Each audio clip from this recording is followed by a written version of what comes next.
we go. You really think you have a chance against us, Mr. Cowboy? Hey, mother... What do you like to do? Oh, I don't know. Play chess. Screw. Well, let's play chess. They give off to Jonathan Taylor. Jump cutting his way. Close to the goal line. He's in there. Touchdown. I-N-D-Y. Jonathan Taylor. Wheeler finds Quan from the logo. Here's Halliburton into the front court. Mishandled it, but gets a shot. Hits it. Hits it. John, I have never been better to be on the air with you here in Indianapolis, a place where so many of my dreams have come true. The Ride with JMV on 93.5 and 107.5. The Fan. Hey, good to see Josh Downs back. And they need Josh Downs coming up on Sunday, no question about that. There's a list, and I mean a laundry list of Colts news, guys back at practice, guys not back to practice, designated for return to practice guys too. And I would suggest it's all hands on deck coming up on Sunday. Because this is it. Now, in games like this, there does not seem to be a celebrated history, at least recently speaking, with the Colts in mind. So it'd be great. If you missed Brandon Stokely yesterday, I thought he had a great breakdown, a lot of which we've talked about on here with the Broncos. But this is a team that absolutely came out of nowhere this season. You know, Brandon was on the show yesterday, has that show out in Denver on the Fan, and had mentioned just how surprising this whole season has gone for the Broncos and the fans there. These guys had no idea it was going to look like that. And all of a sudden it does. And they are in prime position to, let's just say it, to, even though effectively it's not over, if they beat the Colts on Sunday, you would suggest that they put them away and then solidified their position, knowing that the final three games they have on their schedule, which includes the Chargers, the Bengals, and the Chiefs, and we'll see how Kansas City plays that the final week of the regular season. But at least as of right now, if you look at it, that looks like a rather daunting task. So you take care of this right now and feel really good about yourself in knowing that the Colts, and I'm sure this is something they're talking about there, much like we talk about right here as well. If the Colts were able to get past the Broncos, I'm not suggesting that this team can ever go on cruise control because they're simply put not good enough to do so, but you are moseying about through some prime real estate in the final three games of the season if you were able to get this win coming up on Sunday. You heard Shane Steichen talk about the magnitude of the game, not going too far with it. I mean, it's coach speak 101. You know where I stand on it. Now, this is an obvious must-win. All the other must-wins that I come up with that everybody laughs about, now you don't laugh so much, right? Because if you get something done, maybe you split with Houston. Who knows where you are with the Texans if you just simply split with Houston? For example, get a win at home in week number 1. Or not lose on the road in Jacksonville. When I tell you it's a must-win, there's a reason. It's not just me half-assing it because it makes everybody giggle. It is the absolute truth. But it is good to see some of these bodies back. You know how I feel about Josh Downs, too. He is every bit important to this particular team as anybody out there, and especially to a quarterback. And as I mentioned, I'm not so much worried about the totality of the Broncos defense. I'm worried about the playmaking ability of it, because they can hit you up in all three phases, and they can turn the tide of a game with a pick six, with a fumble, scoop, and score. And that's the type of stuff that you got to see the Colts stay away from. And that's the type of pressure the Broncos defense and Vance Joseph likes to put on the opposing quarterback. These are issues, certainly, that Anthony Richardson has dealt with. I know the numbers are still incredibly bad. I will say this. When you've seen Richardson since the whole reboot saga, and the two games that he has won, he has been a huge reason why they've won down the stretch. Now, if you look at the raw numbers, and I would advise you, if you're a Colts fan or a fan of Richardson, not to look at the total quarterback numbers because they can be ugly. This is not going to make your day. However, with teams that you should take care of, those are teams that he did take care of. And final drives, that's good. But as we talked about yesterday again with Brandon Stokely, the thing that stands out to me is exactly how offensively Shane Steichen and company have decided to handle him since he was brought back as the starter. It's been a wild season, it really has when you think about it. I don't think anybody other than injury ever felt that Joe Flacco was going to be named the starter just because, and at the moment, it was about ineffectiveness. It was about teaching ability and all that other crap that we heard about, but it was about ineffectiveness, and it was about a team thinking that maybe at the time a 39-year-old quarterback gave them a better chance to win. And as it turned out over a 2-week period, it simply put did not give them the better chance to win. Thus, you didn't see them win. Tougher teams, don't get me wrong, but still problematic nonetheless. But the change to me has been more the philosophy of how he is handled and what they have done more than anything else. They have utilized his best skill set. And that's sure as hell not pocket passing. It is doing things with his legs. I know that makes everybody nervous, and it made them nervous too. That's why they shied away from it. And then thought, what the hell, might as well. That's why we drafted him, so let's go ahead and open this thing up a little bit more and utilize what I think everybody right now would consider his best asset. His highest level of talent is still being able to move around, being able to shake guys off, power through guys. Yeah, inevitably, that is not a long-lasting talent. You're going to have to learn how to throw it. You're going to have to learn how to do it from the pocket, out of the pocket. You're going to have to learn the decision-making.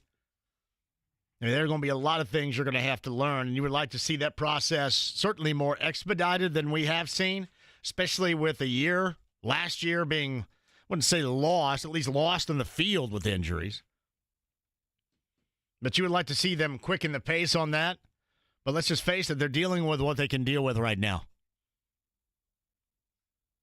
And going into the Denver game, you just look at what he brings to the table, and then you counter that with what Denver does. And I'm not, again, talking about the totality of what they do defensively, but in different segments and different layers up front. One of the top rushers, if still not the top rushing team, getting after the quarterback and sacking the quarterback. They do that. They do that from the linebacker position. They make plays from the linebacker position. They take it to the house from that position. And then obviously the secondary, if Riley Moss is healthy, makes it even better. They can be suspect if he isn't, but Patrick Surtain is a difference maker. He also has the playmaking ability, and that's what we have seen with them recently. Maybe not so much taking absolutely everything away against the Browns, because the Browns did whatever they wanted to offensively through the air. It's just during that particular ride, Jameis Winston also threw it a couple of different times to the wrong team. It ended up in the end zone, and that buries the Browns. That's the thing that concerns me more than anything else. You talk about them putting pressure consistently on the quarterback. That's one thing. You talk about them being sure tacklers, all this stuff. But the playmaking ability of these guys individually to make something out of nothing, to score defensively, that's what buries this Colts team on Sunday. Like I saw, who was it? Was it Dan Orlovsky today that had mentioned the Colts receivers have to have their best game of the season? No drops. Now, I'm not going to hold my breath on this group not having any drops because they're the king of drops. I think they teach drops. So they teach drops like the pick play over there. So I'm not holding my breath on that. However, Orlovsky is right about they are going to have to bring in that category their best game because they're going to have to help out their quarterback. They're going to have to help him out. Things that he doesn't do well. And we talked about that the entire offseason. We just didn't think we were still going to be talking about it at this level. And we sure as hell didn't think about we're going to be talking about it after a reboot, after a benching. And no idea. But here we are. You know, I mentioned those being back. Josh Downs, Tanner Bortolini, practice. Braden Smith dealing with the personal matter still. And Shane Steichen said a little bit earlier today, maybe it was yesterday, I think it was earlier today, though, that it is likely that the right tackle plays in Denver coming up on Sunday. And Ryan Kelly designated for return from IR. So that's some good news today. I love the Downs situation being back, though. That is great. JMV, you have a huge melon, but it appears you have lost weight. Face looks thinner. Thank you very much. I do have a huge melon. I don't know. Is my head that big? It's not as big. Do you think it's a huge melon? Would you say, God, that guy's got a huge head? Would you? No, it just looks like a normal-sized head to me. Jamie, you're right. I mean, I've lost weight in my face. There's no doubt about that. I think I just have your average dude head size right here, don't I? I don't think there's anything. Now, there's some dudes out there that have some big-ass heads. I wouldn't use the phrase huge melon. Huge melon. There is some loss going on here right now. Thank you, Thomas, from Premier Weight Loss. Yeah, I don't know. For those of you asking, I don't know how far we're going to go. I kind of wanted to get, this is weird, too. I wanted to get down to a 32 waist. Think I can do that, James? I'm on the way. I'm not too far away right now. At the rate you're losing weight, 32, it's not impossible. 32 waist is where I'm going for right now. I'm going to be lean and mean and not too far in between. What waist are you right now? About 33 and a half, probably. Not 34 far. Neighborhood. You're not far. Yeah, 34 neighborhood. 34, 33 and a half. That used to be my kingdom. That's where I would hang.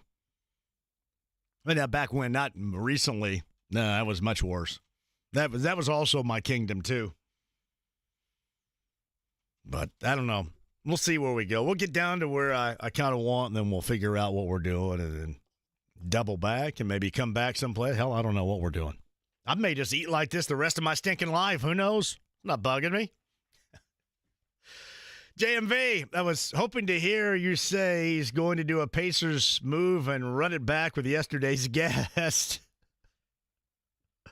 Great show it was. Oh, yeah, yesterday was awesome with Brandon Stokely. Brandon Stokely, by the way, was on the show yesterday. Matt Painter was on the show yesterday. Podcast at 1075thefan.com. Rex, that is not the case, Rex. For those of you just lobbing questions in right now, it is more about me. See, here's what happens. I lose weight because I start doing Premier Weight Loss, and this is a true story. I had declined it a couple of times because I was afraid I couldn't follow through with it. Like if I do something, I want to follow through with it.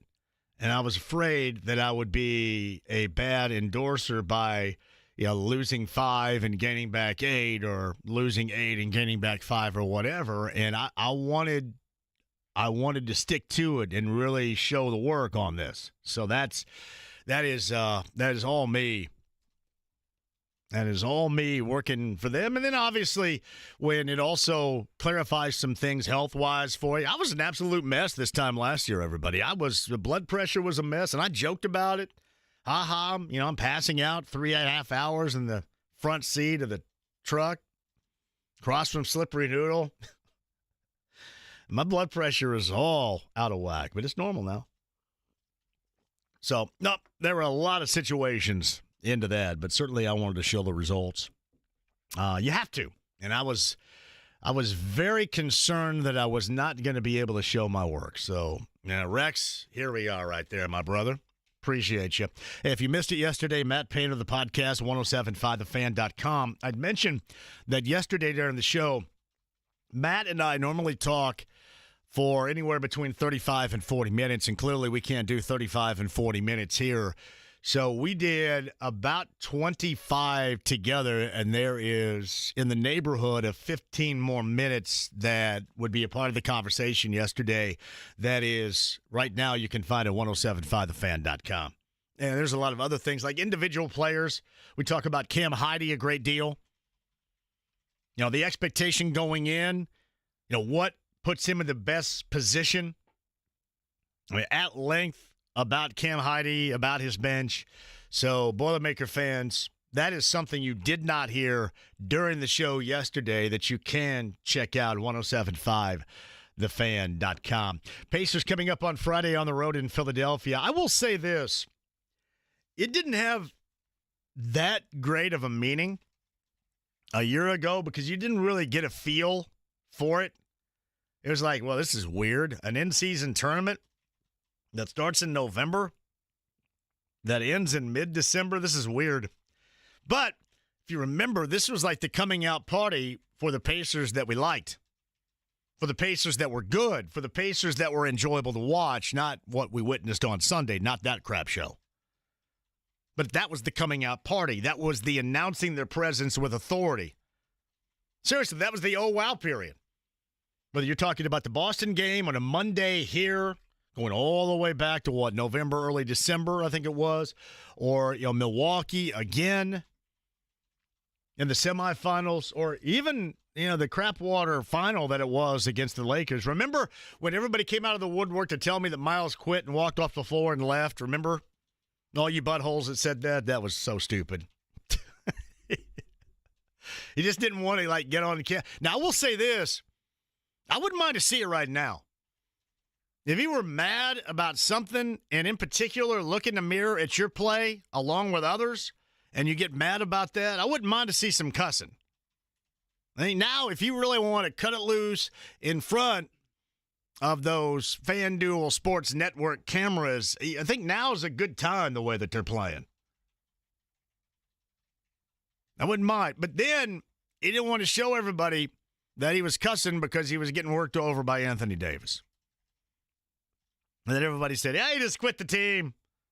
He just quit the team. Can you imagine how stupid that sounds? But no, right now would be the time for he and his teammates, if you wanted to cuss in front of the camera, cuss in front of the camera. Need a little something to get going on. But getting back to that tournament a year ago, that was when we noticed the Pacers again. Not just because it was a game and you just kind of half-ass paid attention, but that was like the oh wow moment. These guys are pretty damn good. Now, these guys are fun to watch. These guys play hard. This seems like when anybody runs around here, you're playing hard. That's not always the case. Like if you run, hey, you're playing hard, man, you're running. But you love the style, you love the pace, and you love the results. And a year ago, right now, was kind of, the announcement by the Pacers, this is who we are. And I think everybody kind of fell in love this time of year with them a year ago, and it could not be more of a 180 to where you are right now. I think people are still right now on the fence of saying there is no way in the world, even with the injuries, this group can look like this. This can't be them. And then there is another fraction of the fan base that's already over on the other side going, yeah, you know what? Last year was an anomaly. Last year was a comet. Last year was not real. Last year was a lot of fun, but last year was last year, and this is not sustainable. And let's face it, the Pacers have a great deal to prove here. And, just slide up your sleeves and look at your watch because time is of the essence here. They're going to have to make some decisions. And, everybody always easily points to 33 about the decisions. And I always remind you that that's the least of their and your concerns. That should be surrounding exactly who Halliburton and who Siakam is. That's what matters the most. And that's why those guys have to get this thing together. And the last thing you want to be is just that simply put flash in the pan right here. You don't want to be in a world of Ryan Seacrest being what's that guy's name, Brian Dunkelman or whatever. You don't want to be Andrew Ridgely to George Michael, and I know George Michael's no longer with us, and you might view that as a bad example, but still. Yeah, if the Pacers are wham, you don't want to be like, hey, he was here for a moment. He's good, but yeah, it didn't last. But this is good over here. So now's the time. Again, look at that watch. Now is the time. We can talk about that, and we will, with Evan Sidery, maybe some examples of what might work trade-wise. Seems like every day he's got something new as far as trade possibility. Hell, I think Evan Sidery believes everybody in the NBA wants to be traded. Everybody's on there. I saw somebody, I don't know what this was, suggesting that the Pacers offer up Isaiah Jackson and a couple of picks. It's always like when you're making an overture on a deal, a trade, you always add something that you don't mind whatsoever to part with, and in return bring back one of somebody's best players or most valued players. It's always so funny. And it's never right, but it's always funny to look at. Yeah, we're going to trade like some picks and this dude for, hey, your best player. Okay, that's what they're going to do. Classic. We'll talk about that. Evan Sidery is going to join us coming up in the 5 o'clock hour. Bowen's going to be here in the 4 o'clock hour, and we're a week and a half away. This time next week, closing in on IU and Notre Dame. I'm curious, anybody out there find tickets you might be looking for? If you did find tickets that you were looking for, tell me what you paid. Be honest with me. What did you pay for those tickets? I am curious. I have not heard from many that have them, but I'm assuming that there's a lot more than certainly what I've heard of. But if you did, I'm just kind of curious. Were you sitting? What'd you pay? Did you get a deal? Or did you say, you know what, I don't even care. I don't need a deal, whatever. With that, you can let me know. I got Butler last night. What in the hell was that? Just a discombobulated.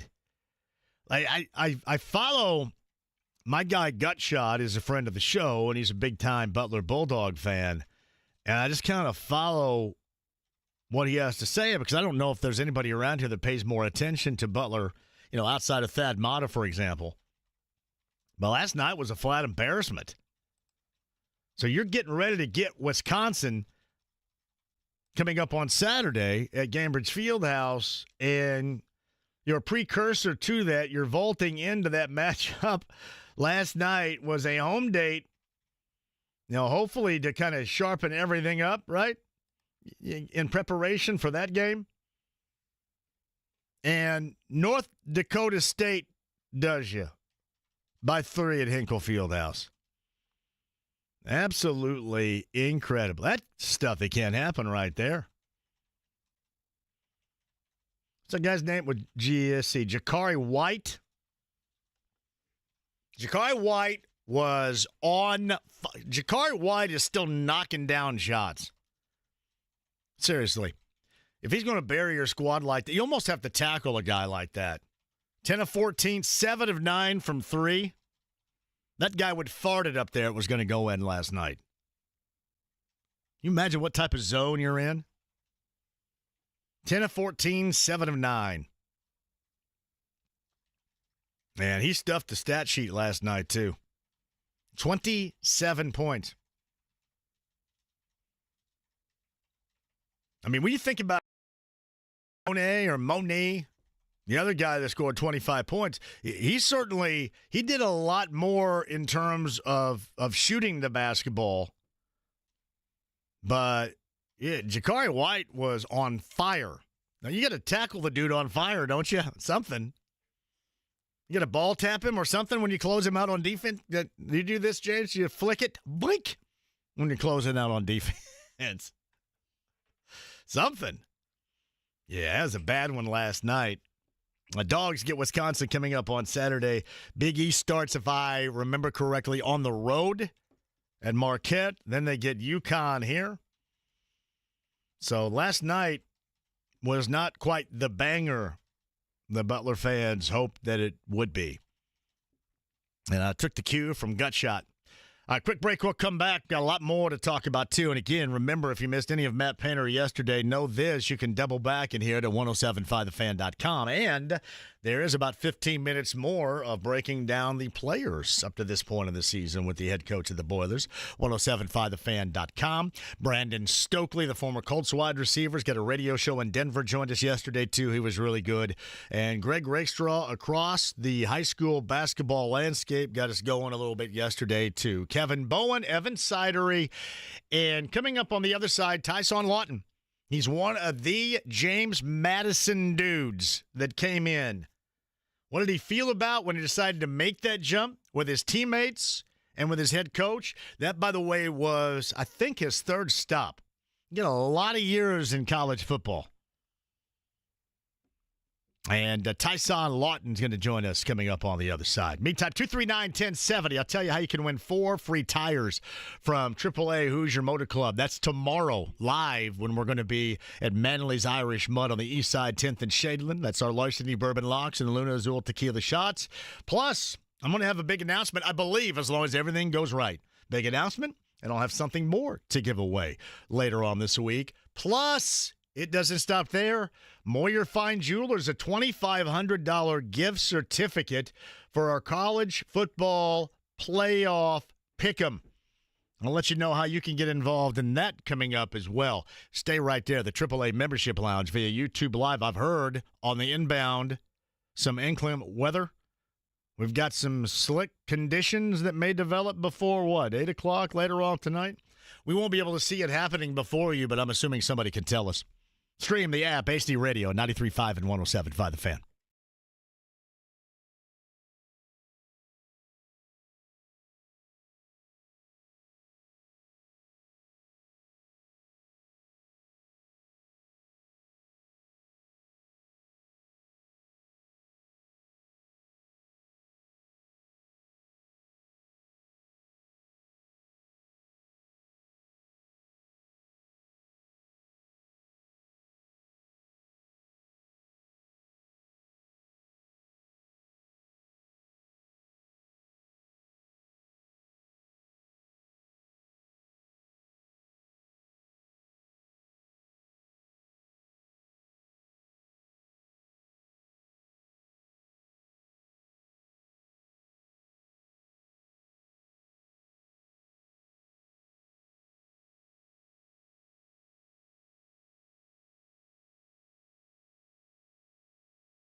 to get on the stool because he's under 5 feet tall. 93.5 and 107.5. The Fan.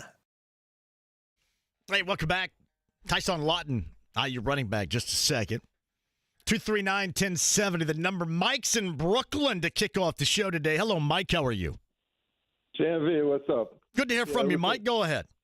Yeah, call me crazy, but I always take the optimistic approach with this Colts team. And, I know you pointed out, many times the bar with this team is set pretty low. Yes. Sometimes it feels it's so low that you just hope they stub their toe on it and fall over. Exactly. But bye week is over. Sounds like they're getting healthier. And how about we raise the bar pretty high? How about we just win the game that's on the schedule next? That goes for all of these guys. Steichen, Ballard, Rick Venturi. I think there's enough here. Rick Venturi pointed out something last week that I've been thinking all along. With these teams, it's like when you look at the roster now with Cross emerging, Blackman is a good tackler. You got Speed, Franklin, Buckner, Grover Stewart, Latu, and Quiddy. It doesn't make any sense that they're this bad on defense, especially against the run. It doesn't really make sense.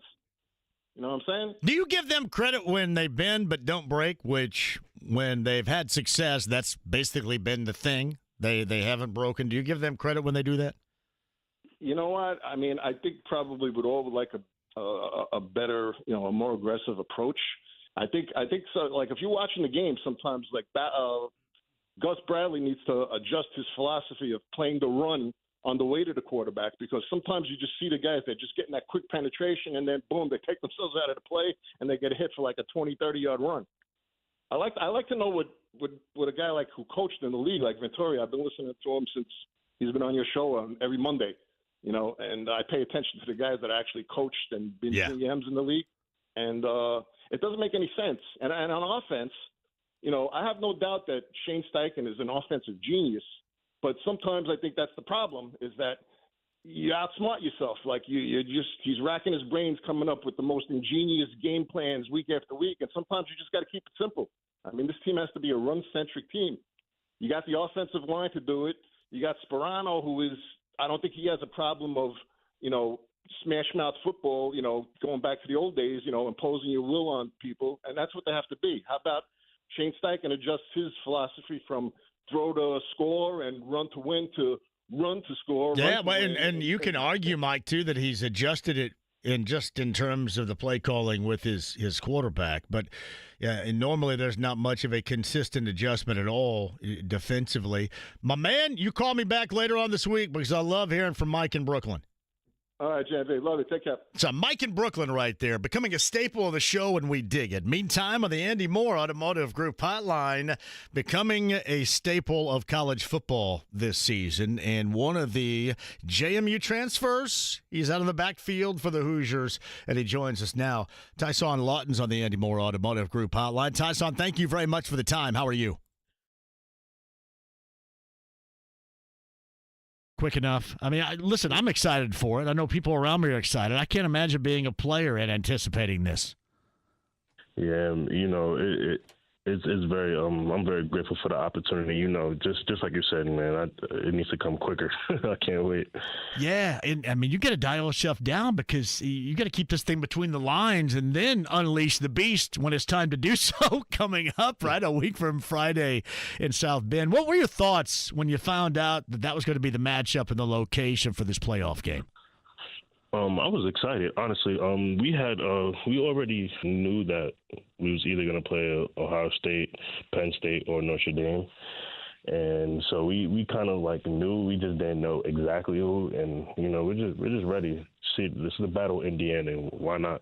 Yeah, well, I thought about this the other day. I was in college the last time the two teams played, September the 7th, 1991, up in South Bend. So it's been that long since the teams have met. And now with the stakes, the first 12-team playoff in college football history, is it – I'm not going to ask you if it's tough because you guys probably felt this like your head coach did all along, but how does it feel to be a part of this, knowing this is the first one and knowing that your football team's involved? It's a blessing to me. Coming from I came from Stony Brook University to JMU to Indiana, so I never thought I'd ever be a part of something like this. I always felt like I should have been I should have gotten a chance, and I have, thanks to Coach Shig, and I'm just blessed for the opportunity. I honestly can't wait. Tyson Loton, the running back for IU, joins us on the Andy Moore Automotive Group hotline right now. What we see Coach Sig, as you say, Kurt Signetti, we see him and hear him and how he motivates. How is he as a player to motivate you? What has struck a chord with you while obviously you're at JMU and while you follow him going to Bloomington, and what this has transitioned into? I feel like Sig really wants his players to be great. When I got to JMU, it was my 6th year already. I wasn't taking practices as serious as I should. And, he literally, told me, man, you got to practice harder. And, it got to a point where I was I understand where he was coming from. Because, how you practice is how you play on Saturday. And I feel like that right there, stuck out to me. But in terms of the recruiting, he just has a winning mentality, a winning mindset. And, who doesn't want to win? Hey, Tyson, did that hit your ego when he said that to you about your practice effort? No, because I'm a very coachable player. I take any type of criticism about my game. I take my game really seriously, so sure. I didn't really take that to no offense. I just think you just got to practice hard. At the end of the day, he's a head coach. Yeah. Well, did you think you were practicing hard to that point, and you just weren't hitting the right note with him? No. We all fall into that category. I mean, we all think we're doing something, and then according to somebody else, we're not to a different level. Did you not realize that until he told you? And then what do you think about that moment, that defining moment when he said that to you now? I didn't really think much of it. I didn't come in practicing hard because I didn't want to be great. I just felt like, it was college and I was a 6th year. And to him, it doesn't matter what year you're in. If you want to be great, you're going to have to show it every single day. And that stuck to me as a player, It's Tyson Loton joins us, running back IU. It's IU Notre Dame. That's a week from Friday, and the first game, a standalone on Friday night, between the two of the 12 teams in the college football 12-team playoff. So obviously know about the history of Notre Dame, but what do you know about the present defensively? How much have you looked at them, and what to expect coming up a week from Friday? They're a physical team. They force a lot of turnovers. And their D-line does a lot of stunts. And, we just got to be ready for anything new at the end of the day. It's the playoffs. Got to expect something different. Expect something that you can't see on film. Expect something new. And just play football. Adjust. Does Coach Shanahan provide that for you offensively, philosophically speaking, and then put that on paper, blueprint that up for you? And it seems like you guys all work really well together, where we're talking about you or Justice or you and Curtis, the receivers. It has been such an offensive, productive season. It seems like you guys have that cohesion together offensively, and you really had that from the start. Mm-hmm. Yeah. The team, we all, we all didn't have good chemistry when we first came in, and we needed to figure out how we can coach each other as players without having issues or bad attitudes with each other. And we just had to be more together. And what's the word I'm looking for? Oh man, I used cohesive about 19 times. So I don't know if that means we can. You can do that if you want. You just have to create a bond, Yeah. We had no chemistry. Yeah, we had no chemistry with. We didn't have no chemistry coming in. And, we made a offensive group chat. Got to know each other a little bit. Had a little bit of meetings just so we can build some chemistry, because in camp, we had some scrimmages and we felt like we didn't like how we were performing and didn't know how to confront each other about it. Mike Shanahan as a coach of the offense, how would you describe him? He's a really good coach. Coach Shanahan came to my house. He came to my house to come recruit me at JMU. And Coach, he's a really good coach. He calls the right plays on Saturdays, and gets us in the right calls to win on Saturday. So, Tyson Loton joins us. Before I let you go, full disclosure here. So I go to the Bucket game, right? And I go to Bloomington with a group of dudes. I was kind of riding shotgun. And I went to the Crazy Horse, and my ass didn't make it over Memorial Stadium. Is that bad? I still watched, and I hung out, but I couldn't get past the Crazy Horse. My bad. I had every intention to do so, but the Crazy Horse just had that bond. The Crazy Horse and Yogis. And the one thing you probably found out about Bloomington is there are a lot of great places to hang out around there. And I know you're doing work, and I know you're probably not doing a lot of hanging out, but it is a great college town. Yeah, I definitely agree. It's my 7th year. I done partied early in my college career. Oh, you're done partying? You've hung up the party? The party hat's gone, huh? Yeah, I've just been chilling. Look, Tyson's all grown up now. I like it. Yeah, I tell you though, at some point though, with the season you've had, you gotta kick it up a little bit. Right? I mean, it's not now because there's still stuff to do, but at some point to celebrate what has been an awesome season, to this point, you gotta do a little something. I think that's okay, maybe for a day or a weekend to cut it loose a little bit. Yeah, I feel you. Your 7th year, huh? Yes, sir. Yeah. Well, I tell you, you've been a joy to talk to. I'm telling you what, I've met a lot of you guys. Obviously, Kadig is he's like different stratosphere as far as getting in social media and stuff. But your center and talk to Justice. You guys are a joy to converse with, and this has been a joy of a season. And I know I'm speaking for all the IU football fans out there that have waited for this. A lot of people that are thrilled with what you have done, and thank you very much for coming here and being a part of this. I'm going to go ahead and let you get on, but the best of luck coming up a week from Friday at Notre Dame, and here's hoping at some point you can really turn it loose and at least celebrate one more time, man, okay? Yes, sir. Thank you very much. Thank you for your time, and thank you for having me. Yeah, absolutely. Tyson Loton right there, the running back for the Hoosiers on the Indy Moore Automotive Group hotline. He's all grown up. Actually, I think he's probably a little bit more grown up and responsible than me. It's well done. Tyson Loton, IU running back, Andy Moore, Automotive Group hotline. Quick break. We'll come back with you. Do not go anywhere. Road shows Thursday and Friday. I'll explain where you can join us and what you can win, and especially with Moyer Fine Jewelers, with another pick'em coming up. So be ready for that. 93.5, 107.5 The Fan.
I got a great idea for you. The number 317-480-4040. The website, you can find it, TrajanWealth.com. My friends at Trajan Wealth, and making sure your situation financially is where it needs to be right now, and then looking at the long-term future. Trajan Wealth Advisors, decades of experience, in fact, in the financial services profession. They focus on helping people in or nearing retirement. I got my hand up, right? You guys are saying, hey, can we hurry up this retirement here? We're sick and tired of hearing from him. But now, I'm focused in on right now what I need to do to position myself the absolute best financially, and I'm getting that help right now from Trajan Wealth too, 317-480-4040, and you should as well. Give you that plan that in turn you receive the peace of mind, a convenient face-to-face opportunity, an appointment you can get, virtual meetings also too, consultations are complimentary. So why not give them a call today? Think about it in these terms. If I can do it and if they can work with me on this, think about what they can do with your financial situation. It's our friends at Trajan Wealth. Call them today, 317-480-4040. Advisory services offered through Trajan Wealth, LLC, an SEC registered investment advisor, paid advertisement.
and the beat goes on. 93.5 and 107.5. The Fan. Yeah, Tyson Loton of IU.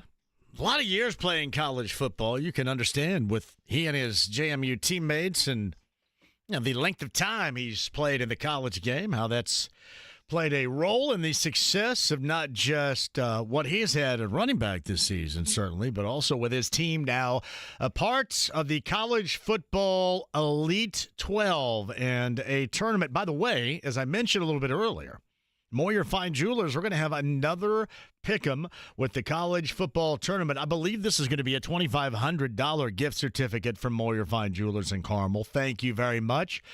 I don't know if it's up yet. It might be, and I'll check on it. Hell, why don't you go ahead and check on it right now? MoyerFineJewelers.com/JMV. It may be up right now. I know people tell me all the time, I cannot believe how much of an opportunity you give us to win stuff. That's what we do. And believe me, the world of radio would be a hell of a lot better if we consistently did that. That's what I've tried to prove, whether it's tickets or, in this case, tomorrow, tires. Well, you know me and gift cards, right? Just always love it. Thank you very much. And another chance with Moyer Fine Jewelers in Carmel. Again, you can check it out, MoyerFineJewelers.com/JMV. That first one is a week from Friday, the standalone with IU and Notre Dame, everybody. I cannot wait for that. Brian Thomas writes this. So, JMV, I've been a trade Turner guy because he has value, not due to a negative. This isn't working. Let's do something different. I think the problem that they're going to have, Brian, with this is what's on the back end of it. All right, so right now, this isn't working. But who do you bring in instead? What do you do instead? Who out there fits this role instead? Why was this role so spectacular for them a year ago, but now collectively it's not working? See, that's what you got to be careful of. Because no matter what anybody thinks around here and how long everybody's made fun of the guy, he has a skill set that is incredibly valuable. And, Brian, you say the right thing. You say you want to deal him because of his value. And he is valued around the NBA. But think about what you're looking for and what could slide in. And I'm talking about in the now or even later with this group. What are you looking for here? With this group, this is supposed to be what fits. The problem is none of the pieces, and I mean none of the pieces are fitting right now.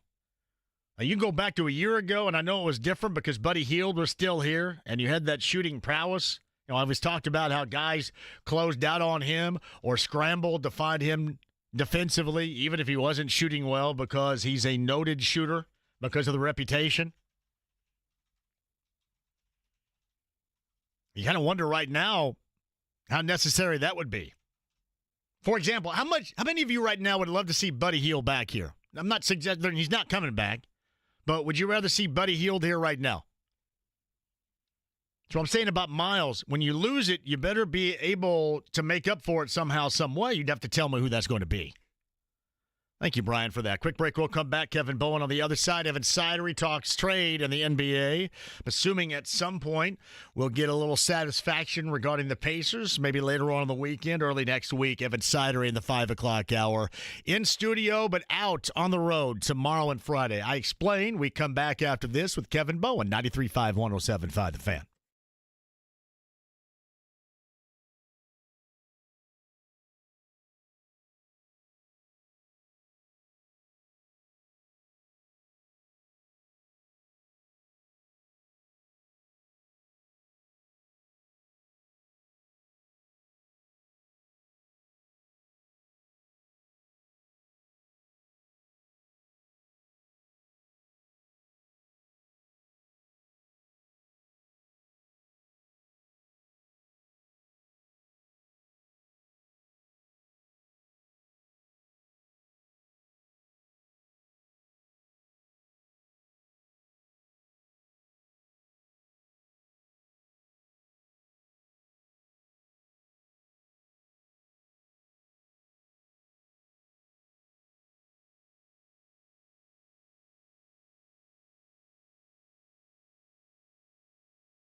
David Letterman! Hi, David. I'm Grandpa. 93.5 and 107.5. The Fan. Tyson Loton, IU running back a little bit earlier. Podcast 107.5thefan.com. Philip Lindsay, former Colts running back. A lot of time, a lot of success in Denver. He's got a radio show. He joins us to talk Colts and Broncos tomorrow. Your eyes are baby, but your hair is long and brown. Ooh, that's a good song right there. Love and Rockets. Here's what I want you to play. Love and Rockets, there's a song called Ball of Confusion, I believe is what it's called. That's solid as a rock right there. James leads us back in. I mentioned Tyson Loton, podcast 107.5thefan.com, a week and a half away from that magical moment when the football Hoosiers hit the field up at the University of Southern Michigan for the matchup with the Irish. And joining us, it happens to be the biggest Southern Michigan fan of all time in football, Kevin Bowen, in the morning wake-up call with KB and Andy, joins us right now. Is that true? Biggest University of Southern Michigan fan all time? That you? Boy, I'd like to think that myself and Ryan Bowen will be high up on that list. I'll start here. Notre Dame Dartmouth tonight, men's basketball. We got to progressively make the way to a week from Friday. So big one tonight for Michael Shrewsbury and company to continue their winning ways after beating Syracuse last Saturday. But yes, I am a die-hard Notre Dame fan. You ever thought about one of these days if Woodson doesn't end up working out, which oftentimes I think people suggest may or may not happen, Micah Shrewsbury in Bloomington, would that hurt you more than how you're going to be hurt a week from Friday? Oh, unquestionably, yes. Yeah. Yes, if that were to happen at some point down the road. There's always I thought about that. I don't know why I thought about it. I guess in terms of college basketball coaches now, you're going to have to find somebody that you absolutely know is a basketball lifer that is going to be all about it 24/7, 365, and can get down and get in the muck and doesn't mind the transfer portal and embraces and all of it. And not everybody's going to be built that way.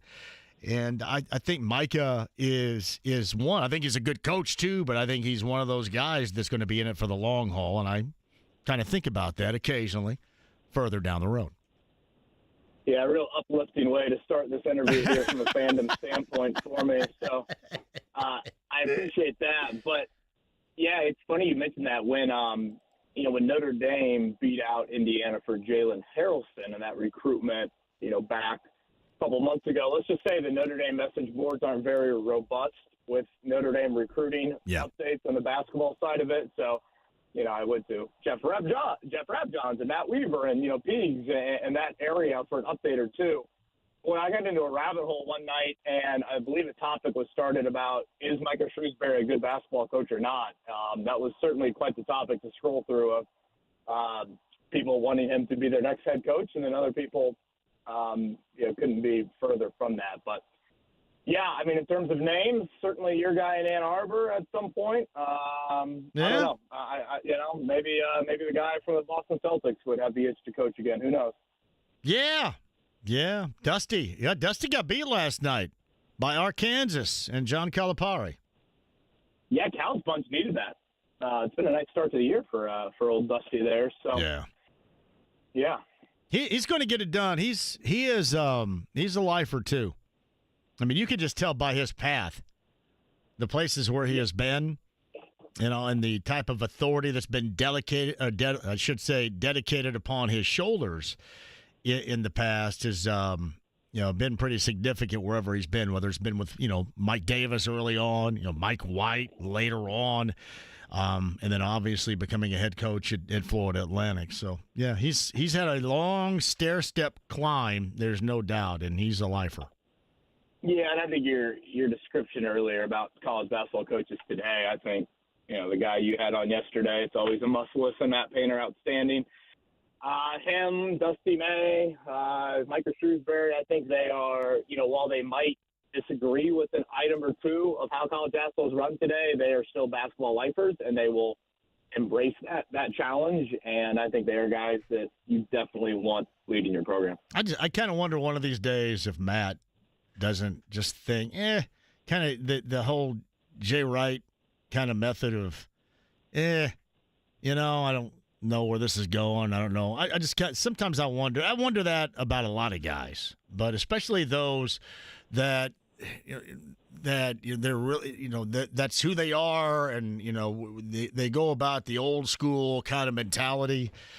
I kind of wonder about the longest term future with guys like that, considering what we've seen with Jay. Right now, the common theme with guys that have stepped away recently is they've won, and then you go, yeah, I've won it all. I've been there. I don't know where else there is to go here, and I don't like the way that it's going, and I could step away and feel good about it. But just kind of wonder about those guys that have been dedicated to their particular beliefs. How much more this is going to have to evolve away from those particular beliefs, and how many guys want to maintain down that path. Kev? You think Matt Painter would ever want to coach in the NBA? I wouldn't speak for him because we've never had the conversation about that. I don't think he would want to coach anywhere other than where he is, to be honest.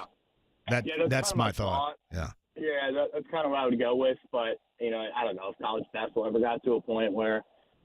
Do I think he loves it at a high level? I think he would love to coach at a high level and just coach guys because he likes the nuts and bolts of it in general. But right, he does all the Team USA stuff. I mean, he's been a part of so many of those teams in his off season. So he eats, sleeps, and drinks it. I think he digs on the moldables too. I don't know how many moldables they are at that level, right? Moldable is what I mean, like somebody he can help mold and be a part of, and in the coaching life on a various levels. I don't know how much of that would be offered at the highest level there.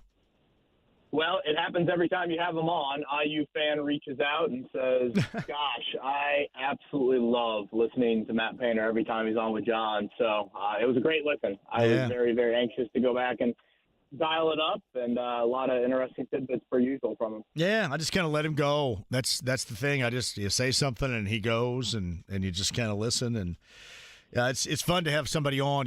This as a talk show host in general, but then somebody can add levels and layers to it. It makes it even better. Is this whole game a week from Friday? Is this tough on you, being an IU guy and a deeply woven Notre Dame fan? Well, I will say this again. Every fan fiber in my body is Notre Dame, so my allegiance is solely with Notre Dame. What is tough, and this is just such a loser mentality of a fan, but all I thought about over the last 72 hours since the game has been announced is losing the game. And you lose the game, and then whether it's my in-laws or whether it's whether it's the whatever 100-some people on Twitter that have all of a sudden acted like they followed the Jerry DiNardo days and lived and died with every Ben Chappell throw back in the day. They just vulture to you and make sure that their presence is felt on social media. So, again, a very loser mentality way to look at it, but it's just two very different fan sections. And if you are a Notre Dame fan and you lose next Friday, you walk out of that stadium and thinking, oh, my gosh, we're never going to win on this stage. If you're an Indiana fan and you walk out of that stadium week from Friday, you think 11-1, absolutely incredible. We have Kirk Cignetti. This is awesome. So that angle of it is why I'm looking forward to next Friday, and also at the same time, I can't wait for it to be over. Yeah, I understand that. So, but it's fun. It's fun for both. I actually wanted this. I think it's great. I remember when they played last time. I watched it. I was in Terre Haute. I was at Indiana State in September the 7th, 1991. Trent Green was the quarterback. Von Dunbar was in the backfield. You had a who's who of a nice roster. And then obviously you saw Irv Smith, I think, carried half the defense of the end zone for about 40 yards and a touchdown. I think Myra and Demetrius DuBose were both in trouble because of underage drinking or something like that. And Bill Walsh was the color analyst. That was the first game, Kev, on NBC with that new NBC package. Dick Enberg was the play-by-play voice. Bill Walsh was the color analyst, and he kept referring to IU's offensive and defensive lines as smallish the entire time. Well, this will be the first game since that one. That will be a Notre Dame home game not on NBC to bring it full circle. And Notre Dame has gone from Bill Walsh calling their games to Jason Garrett. So times have changed. Yeah. Certainly. And IU had some talent. Von Dunbar was an awesome player. Thomas Lewis was a wide receiver on that team. He was one of my favorites. Scott McGowan from Penn Davis is a wide receiver. Great dude, Scott McGowan. Damon Watts was in the secondary out of LN, and he obviously played in the NFL, most notably with the Colts. So they had some guys on that Bill Mallory coach team. Right now, 2030, 2031, who knows if you and I will be around, but they are scheduled to play a little home and home upcoming here in a few years. It's kind of interesting. Notre Dame actually starts two Indiana kids at linebacker. I think Jack Kaiser, at one point, actually might have been a Purdue commit, and then Drake Bowen from Andrean there. So a little bit northern, part of the state there, but a couple of Indiana kids starting at linebacker for Notre Dame. Hey, Kaiser's been there for 2 decades now, hasn't he? Yeah, he's on the Jerry McNamara run. Yeah, he's been great. Yeah, he won Mr. Football member over David Bell. Yeah, well, I mean, he was the quarterback his junior year for Pioneer, and they beat Eastern Green in the state title game. Right, yeah, and they ran it a ton with him. Yeah, he's a very, very good, just a solid football player. So, yeah, it's such just a unique event. I mean, I remember we had Rake on about a month ago, and I said to Greg Rakestraw, I go, all right, this is a potential matchup. Can you think in our state's history anything like it? And I think Rick struggled to come up with anything. And let me throw a couple at you, and obviously feel free to chime in with anything. But, Andy brought up, we had Kentucky-Louisville in the Final Four, whatever that was. Now it's been, several years ago. But, those two fan bases hate each other.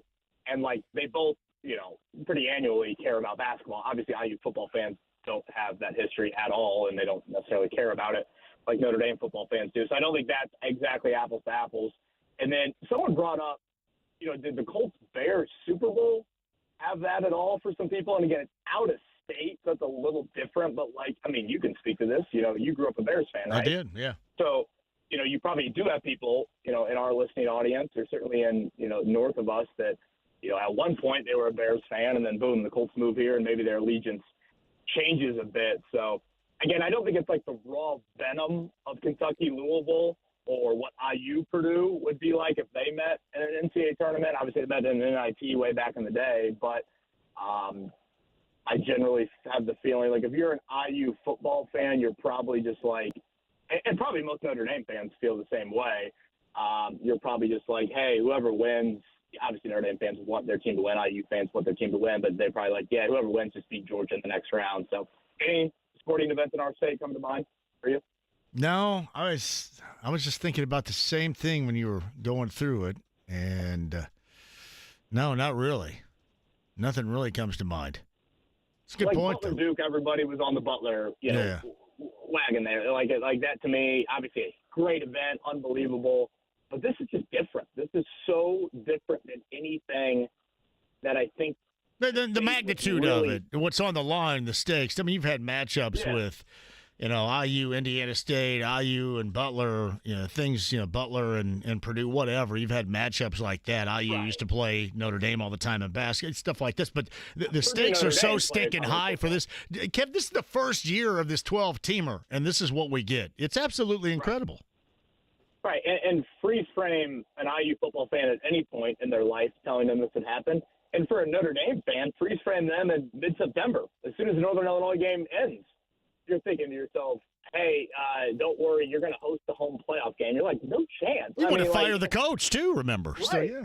I mean, I don't think Riley Leonard could start from Mishawaka. It just, for them to have made it, and they've had a lot of injuries since, for them to have made it through that schedule and to be a home playoff team, obviously a credit to Marcus Freeman, and it's certainly what Kurt Cignetti has done has been well documented. So, yeah, it is. It'll be awesome. It'll be awesome, and I think there will be a lot of red in that building. I saw some Notre Dame writer tweeted out, "Oh, the secondary ticket market means a lot of Notre Dame fans in there." I'm like, no, I don't buy that for 1 second. I think there will be a lot of IU fans in there. How many Notre Dame fans are you think in that stadium on Friday would be described as long-term IU basketball fans, and maybe that wavered in recent history because of where IU basketball has been in recent history. But if you were to go back to the Bob Knight era, how many older generational fans in that stadium a week from Friday would have grown up being big-time IU basketball fans, you think? Yeah, I mean, probably a decent amount. I mean, to be fair to Digger Phelps and company, I mean, it's not like they were a joke of a program, during those years. I mean, for the most part, and certainly you brought up some IU football years that were good years when these two teams last met in the Bill Mallory era. I mean, Indiana has typically been more of the laughing stock than not. So, again, it's probably more of the, how many IU basketball fans of the reversible jacket, it's, Lou Holtz in the fall and, Bobby in the winter, something like that. So, obviously there are some Notre Dame fans that, I remember back in, this probably would have been late night, maybe even early Mike Davis. IU and Notre Dame still played a home and home there a little bit in basketball. And, I mean, you would get a ton of IU fans inside of the Joyce Center then, for those games. So, again, like that aspect to it, John, I think that's why it's different than, like, Louisville, Kentucky. Like, again, Louisville, Kentucky in a Final Four, I mean, no one is saying, oh, yeah, I'm a Louisville basketball fan, but, then I go cheer for Louisville or Kentucky football. Like, I mean, IU Notre Dame, you do have a little bit of that just kind of naturally, I think, some split closets, some reversible jackets, et cetera, et cetera. It's Kevin Bowen, morning wake-up call with KB and Andy, 7 until 10 a.m., Monday through Friday, right here on the Fan. So we're going to see any backup center noise, you think, from the Pacers coming up, what is it, December the 15th when they're able to go out and try to get something done? Or are they going to be right on top of this? You hear a little bit out there. Evan Sidery, who I have on in the 5 o'clock hour, documents like everybody in the NBA being traded. I was just kind of curious if you felt maybe the Pacers might be a little bit out in front of this. Yeah, I would assume they do something. I from the extra money they got, a couple million with those injury exceptions to obviously the Moses Brown news and certainly the December 15th deadline or whatever date of now guys that were acquired by their respective teams last season to be traded. You would think something happens. I mean, hell, Miles might need 10 or 12 fouls tomorrow night or Friday night against Joel Embiid if someone's not added before then. So, yeah, I mean, you would think that in the bare minimum you have to do something on that end. And then, bigger question, John, and I brought this up Andy earlier today when we had Tony East on of, 2 months from now, you're about a week out from the trade deadline. It's hard for me to say with strong conviction that 3 names, Miles Turner, Benedict Mather, and Jarris Walker, that all 3 of them would be on this basketball team February 11th.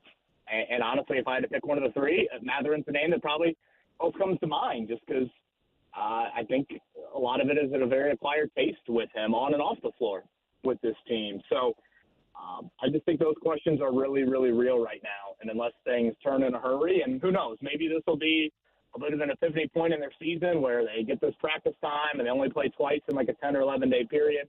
Maybe something changes. But right now, yes, at the bare minimum, a backup center for now. But, down the road as February approaches, I could see something bigger. I don't think that Siakam and Matherin can occupy much time together on the floor. That's tough because the ball sticks so much. I do remind people regarding Miles saying, hey, you just got to trade him. It's time to move on, whatever. And everybody looks at that as the biggest issue. It's not. The biggest issue is with both Halliburton and Siakam. If those guys aren't anywhere near what you paid for them, this franchise is hosed. I mean, absolutely hosed in a big way. So, yeah, hopefully at some point you iron that out. But I think to your point, Kev, they are getting closer and closer to looking at their watch and saying, all right, now we're going to have to do something. And maybe it is the combinations here. I haven't really thought about it in terms of it being a lot on Matherin and his return with the way things have been so discombobulated. Have you allowed yourself to think that at all, or is that just maybe a theory, a passing theory, if you will? Yeah, I mean, probably a little bit of both. I mean, I think it's clear you watch him on the floor, and he's just different than really anything they have. And I'm not saying that's a bad thing. I don't think it is totally a bad thing. I think he gives this team something that at times is lacking. And then I think off the floor, I mean, you even hear Rick Carlisle talk about him. He talks about him in a different way than he does, other guys on this team. And They obviously had success, albeit, really just kind of a 2-month stretch without him late last season in that playoff run. So, he is just, again, he's wired so high strung, I feel like, and just is a different sort of competitor.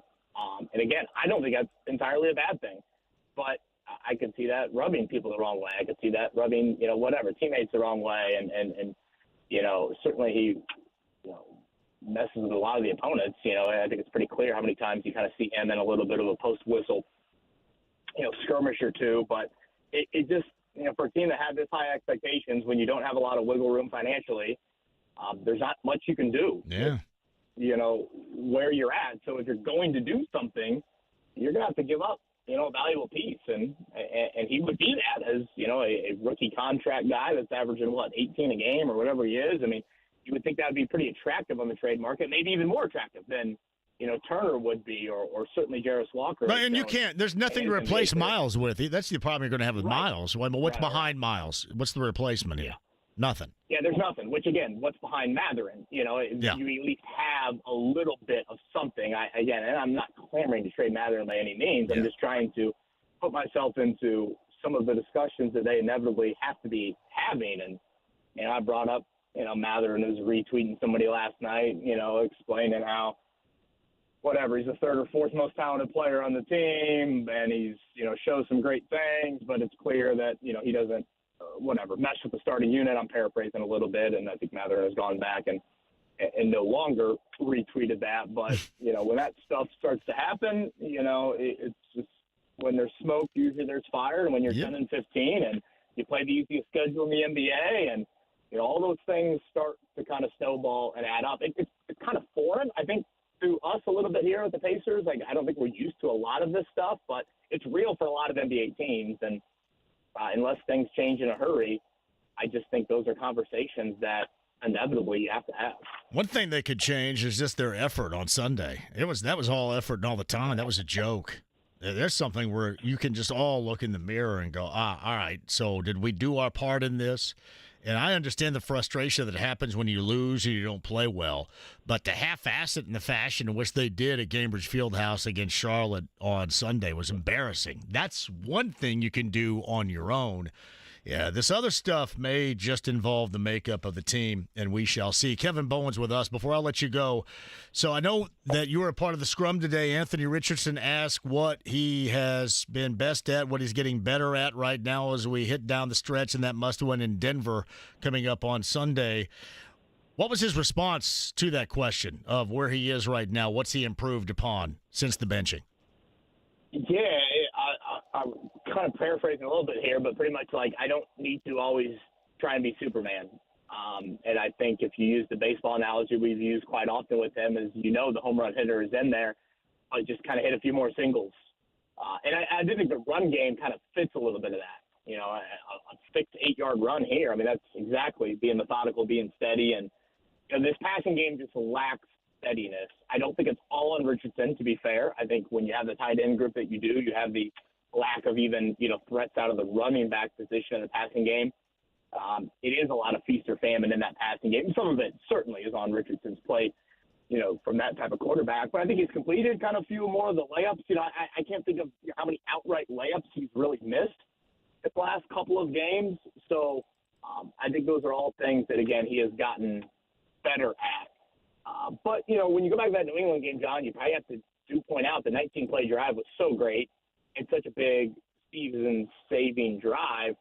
I mean, up until that point, he was, 6 of 12 in the game, 6 of 14? I don't know what the exact numbers were. And that was before Kylan Grant had the drop and A.D. Mitchell had the drop. So, again, getting back to being more of a methodical passer, I still think is a question. And you're going to face a defense that's not very – name recognition-wise, doesn't have a lot of household, but they certainly have put up some impressive numbers this season, and they're the best statue in the NFL. It looks like you won't have Braden Smith. So I think those are all some questions that you got to answer coming up on us Sunday. Yeah, they'll take your turnover to the house, too. That's what most concerns me with this Broncos defense. They'll turn something they'll turn something that maybe isn't major into something major in a big-ass hurry if you're not careful. So that's the concern, especially with a quarterback and a team that can be certainly mistake-prone offensively. That is at the top of the list of concerns. What are you and our good friend Sweeney doing tomorrow? Somebody said not to reference you guys as Sweebo anymore, and I promised I wouldn't. So it wasn't anybody. It wasn't a boss. It was some random jackass out there. Yeah. Got it. I always kind of like the Sweebo moniker. What do we got tomorrow? It's a good question. I think we were trying for Barry Odom at some point. You had Matt Painter on. Yeah. I think one of our other shows is going to have Thad Mata on. I think we were maybe trying for the Buzz Williams, Greg Gard angle to the Indy Classic coming up on Saturday. So we'll check that out. It's probably the quietest sports week we've had in quite a while. Pacers don't play at all, and Indiana just on Monday, and Purdue nothing until Saturday. So we'll certainly talk a lot about the Colts and Broncos coming up on Sunday as well. You got it. Tell Sweeney we said hello. Do you guys like Sweebo? Do you want me to stay with that? Some guy just said, "Hey, can you stop saying it?" Really, I kind of got it. Andy Sweeney and Kevin Bowen. Yeah, it made Greene County map sense to me. So, I'd say dial it back up. If you listen to everybody out there on social media, then you wouldn't be saying really anything on it. I know it. That'd be problematic right there. I'd be a professional athlete because I think they all soak that stuff in. So, my brother, I appreciate you. We'll keep up the pace here and see what happens into the week, man. Thank you. All right, John, have a good one. It's Kevin Bowen, Sweebo in the morning from 7 until 10 a.m. here on The Fan. Evan Sidery, we'll talk potential trade destinations for guys around the NBA and what the Pacers may or may not be looking at as well. The whole Madeline thing is kind of interesting. Get back to that coming up on the other side. And your calls at 239-1070. We're in studio today. I don't know how the weather is, but they say that it could be a rough travel home. So if the snow is coming down, things are getting slick. Chill out, crank us up, get home safe, and join us tomorrow on Friday because we're ready to have Roadshow Blast coming up. I'll tell you why, how, where, and why you should be there coming up next. 93.5, 107.5 The Fan.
Best friend, he's my pal. He's my homeboy, my rotten soldier. He's my sweet cheese, my good time boy. 93.5 and 107.5. The Fan.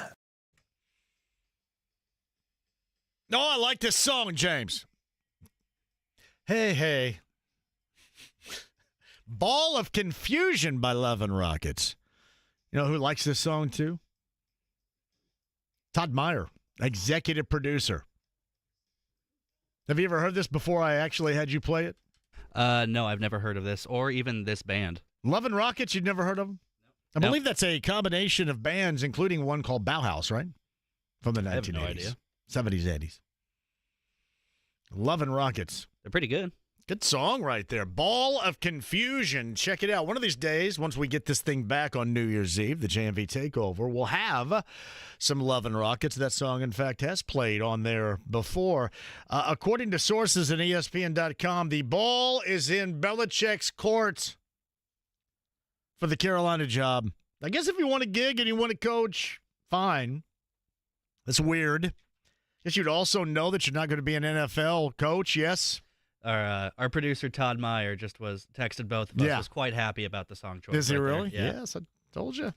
Big fan. Lawton Rockets, if you remember, they were supposed to be here in the late summer, early fall with Jane's Addiction, and then Perry Farrell went crazy and beat the hell out of what's his name? No, should say Dave Navarro. Yeah, he got in a fight with Dave Navarro on stage, and they canceled the rest of the tour and screwed us all. Way to go, Perry.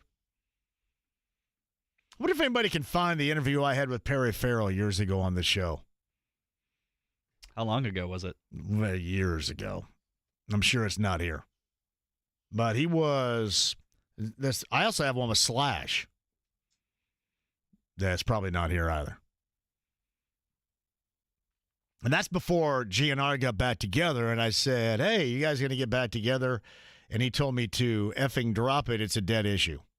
And then, of course, not too long after they got back together, he told me to seriously effing drop it. I go, take it easy there, Slash. Now, Perry Farrell was all over the proverbial ice, as he can normally be. But they were going to do the show. They were going to be the opener for Jane's Addiction, and the rest of the tour got canceled because of that. Rab Johns had this story in the last 20 minutes. IU sophomore guard Gabe Cupps underwent a successful surgery to what they call treat a pre-existing nagging injury to his lower body. He's going to be out indefinitely. Let me get this straight here. Pre-existing nagging injury to your lower body. Where do we begin, fellas? Anybody else out there have a pre-existing nagging injury to your lower body? Where do I start? I don't know if I can count those on one hand right here. I love the description. Pre-existing nagging injury, lower body. It's IU sophomore guard Gabe Cupps right there. Thank you very much. Is encouraging regarding a couple of Colts players today, one being Josh Downs. You know how much I like Josh Downs and Ryan Kelly. They were back at practice today, limited but back nonetheless, in anticipation for that big one coming up on Sunday in Denver. But hopefully Downs can be back. That'd be pretty damn awesome right there. Alex writes this, JMV, the IU and Notre Dame fans can't hate each other because Indy football fans are typically IU basketball fans, so they kind of are the same. I was just curious about the older school fans there. Like the older Notre Dame fans being older IU fans because of IU basketball in the Bob Knight era. Maybe not so much any longer, but back then certainly. Hey, JMV, keep up the good work. So I'd go from a tight 38 to a loose 34. I'm on the same boat. Let's see where this thing goes. I'm right here with you, my brother. Jason, I'm going to see where this goes. I mentioned earlier, I'm going to see if I can get down to a 32. Remember when Jerry Seinfeld I think he wanted to be a 31, but he went to a 32 and he scratched out the 32 part of it.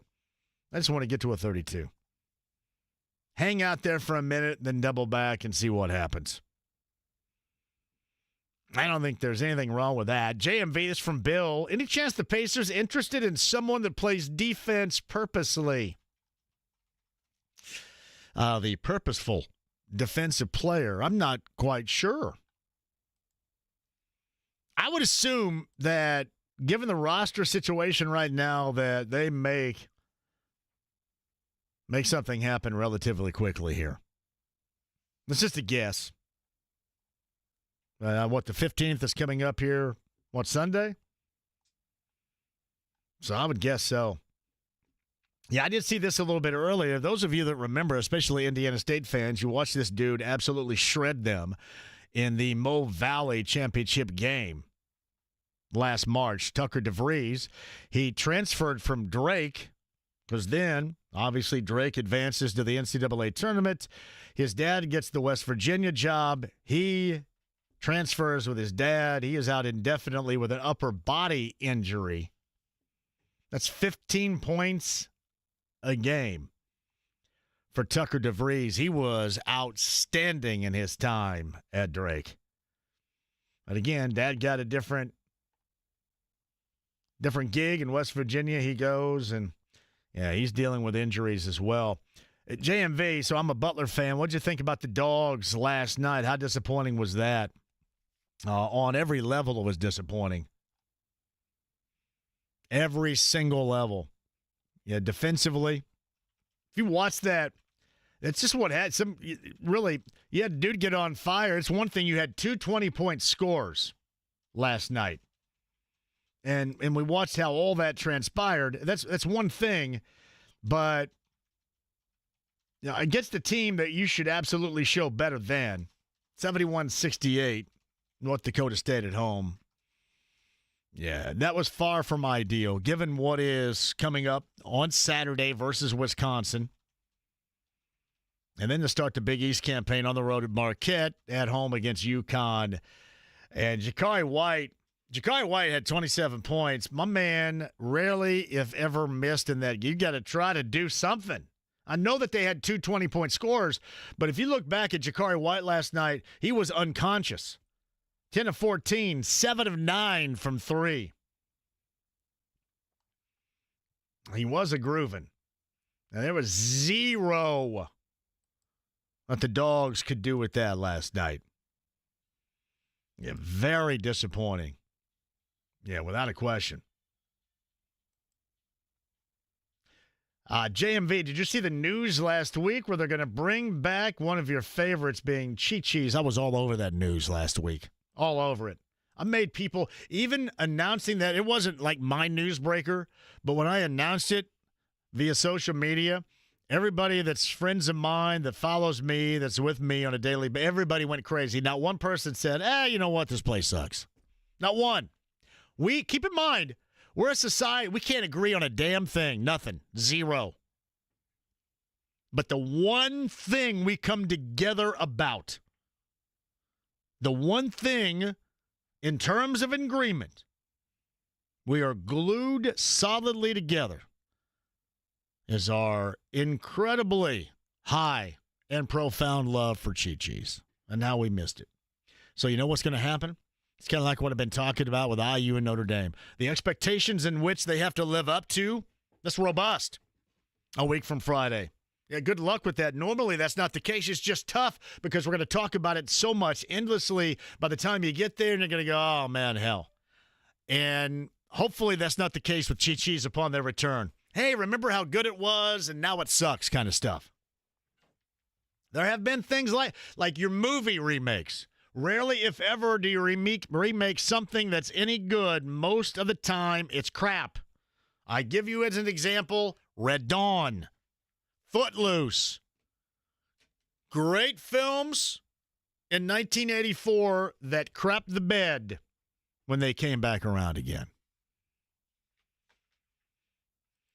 Yeah, sometimes it looks good and hopefully this Chi-Chi's phenomenon And the reboot lives up to the expectations. The Mexican restaurant that needs to come back is Don Pablo's. Or you can eat tacos and enchiladas. How about Casa Gallardo? Casa Gallardo, I believe, was a counter to Chi-Chi's. There was one over on 38th Street. I think right next to the Chi-Chi's back in the day. Casa Gallardo. Yeah, Don Pablo's another two. How about Banditos? Oh, I got one for you. Those from Bloomington. Do you remember Pancho's Villa? Pancho's Villa was outstanding. I don't think it was a chain, but Pancho's Villa will live in greatness in Bloomington with Banditos. Thank you very much. Quick break. We'll come back. Evan Sidery. So what could be the tack taken by the Pacers? Obviously, backup center is going to be their hard target, but what may work? And, looking around the NBA, some moves that could be made. We'll talk to Evan about that coming up in the 5 o'clock hour. Road shows tomorrow. Philip Lindsay, former Colts running back, former Broncos running back, joins us on tomorrow's show. We're going to be live at Manly's Irish Mutt, 10th and Shadeland, coming up tomorrow. Hopefully you're going to be there, too. Somebody can win a set of 4 tires, courtesy of our AAA membership folks. AAA Hoosier Motor Club. It's coming up tomorrow. Don't go anywhere. It's 93.5, 107.5 The Fan.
most metal ever! 93.5 and 107.5. The Fan. Hey, welcome back. Evan Sidery, top of the hour. Philip Lindsay tomorrow. If you missed yesterday, Brandon Stokely was on the show. I will have something for you until proven otherwise or told otherwise, something that you're really going to love, sports fans, informationally speaking, that's going to drop coming up on Friday. I am incredibly privy to it, and in fact, I'm going to have a chance for you to be a part of it.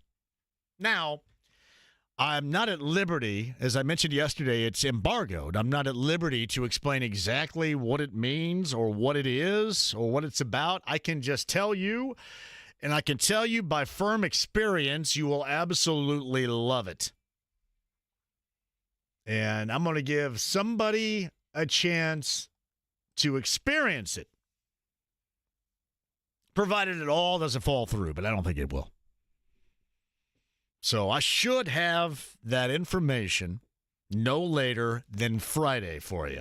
Friday downtown, Bud Light Blue Friday. That will find us at the legendary Slippery Noodle. But I promise you're going to love this. Promise. So that's coming up on Friday. Tomorrow we're going to be on the east side, 10th and Shadeland. Mike Manley, Manley's Irish Mutt. We'll be there. Larceny Bourbon Locks and Luna Azul Tequila Shots. Me and Brent Halverson are betting analysts, and I think Matt from AAA is going to slide by. We're going to give away a set of 4 tires, courtesy of AAA membership and their My Pit crew.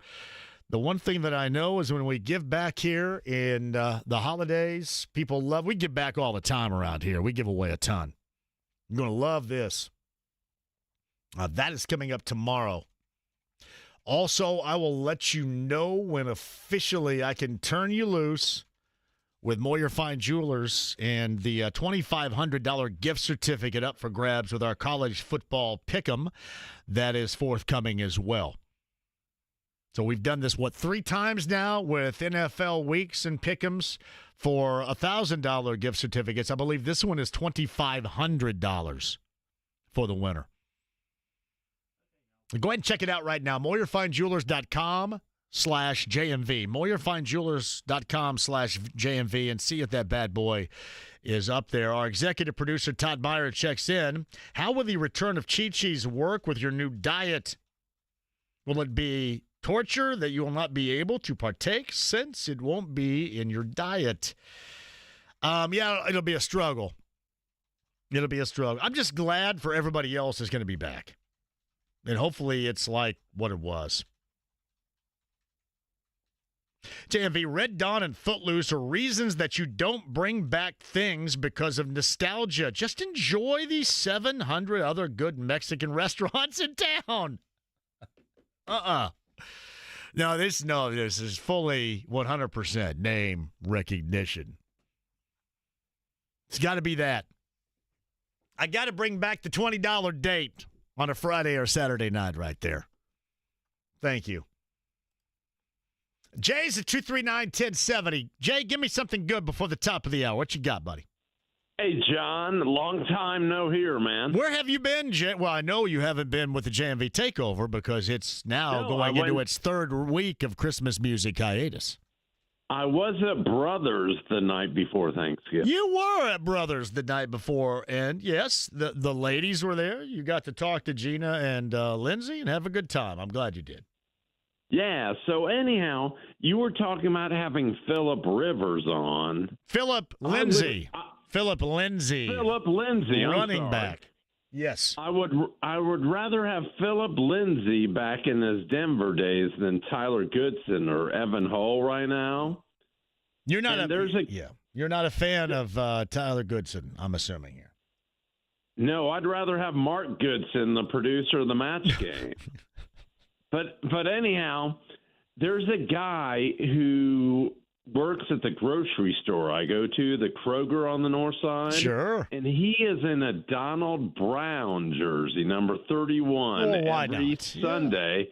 And I'd rather have Donald Brown than Goodson or Evan Hall. Is that the Kroger at Nora? That location of Kroger up there? No, it's the Kroger at 86 and Township Line Road next to the Fazoli. I got you. I know exactly where you are up there. That place is got a lot of Krogers in and around the area there. Well done, buddy. Yeah. Yeah. Tons. All right. Okay, well, hopefully I'll see you tomorrow. You got it. Hopefully we do see you tomorrow. That is Jay from the north side in the Kroger location. I can't get with the Kroger cottage cheese brand. I got to go with the Daisy, low fat. The Kroger's cheaper, but man, just way too watery. Way too watery.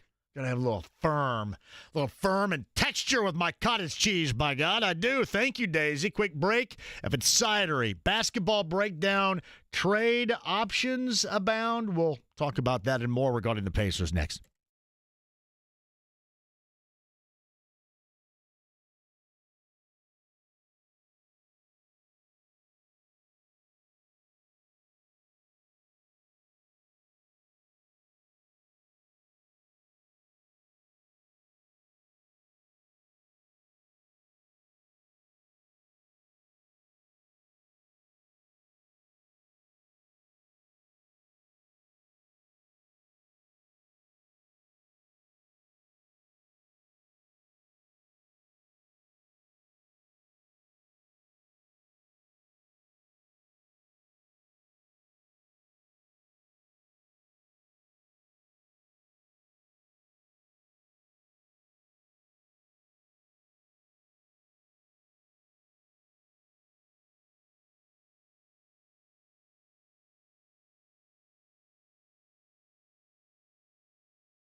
high point of my day.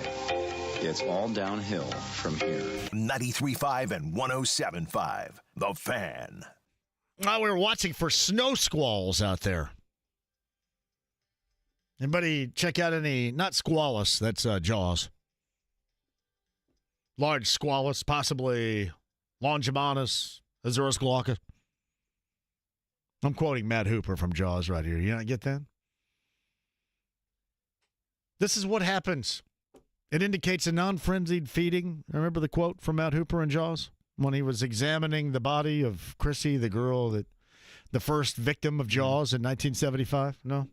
You don't recognize the quote? I've seen Jaws, but a large I don't really squalus, remember possibly Longimanus or Azurus glaucus? Nope. No? No. You'd get that. Squalls. What you're looking for out there on your drive home right now, too. Be careful if it does happen to hit you in whatever area in which you're driving. Be careful there. JMV from Jeff Wright. Chi-Chi's reboot will be the rare great sequel. It's the Maverick to Top Gun. Well done, Jeff. Well done. I still haven't seen that yet either. Craziness. You haven't seen Top Gun Maverick? No, I haven't. Oh, man. That's like 3 years ago, too. It's a fantastic movie. Damn it. Andy Moore, Automotive Group Hotline. Speaking of fantastic, our NBA writer talks about trades, talks about the NBA in general, and Evan Sidery joins us. Hello, Evan. How are you? John, I'm doing great. How about yourself? Are we going to see the Pacers jump on something here relatively quickly around the 15th? After that deadline lifted, good to go. We're going to find a backup center for this blue and gold squad. Do you think that's going to happen fairly expeditiously? Yeah, I would say potentially maybe even before December 15th, John. According to Shams Charania yesterday, he reported on ESPN that the Pacers are, quote-unquote, actively searching for a backup big man on the trade market. So that would have to entail some salary moving, maybe some draft picks involved. We'll have to see on that. But this is luckily for the Pacers a solid center market. There's going to be multiple teams selling on centers, and maybe the Pacers can capitalize on that. There's a couple guys that can make some sense, a couple higher-priced options. You have to imagine the Pacers already have Miles Turner on the roster. They'll probably go for a cheaper backup option there. So it's on the monitor for sure. Give me some names here, Evan. Flop some names out there for everybody to soak up on their drive home. So these aren't going to be sexy names, and these might not be names that a lot of Pacers fans really know, but these are probably the most realistic options. And one that I found out earlier today that's available on the market is Nick Richards, who is currently the starting center for the Charlotte Hornets. He is usually their backup when Mark Williams is playing, but he's been out all year due to a back injury.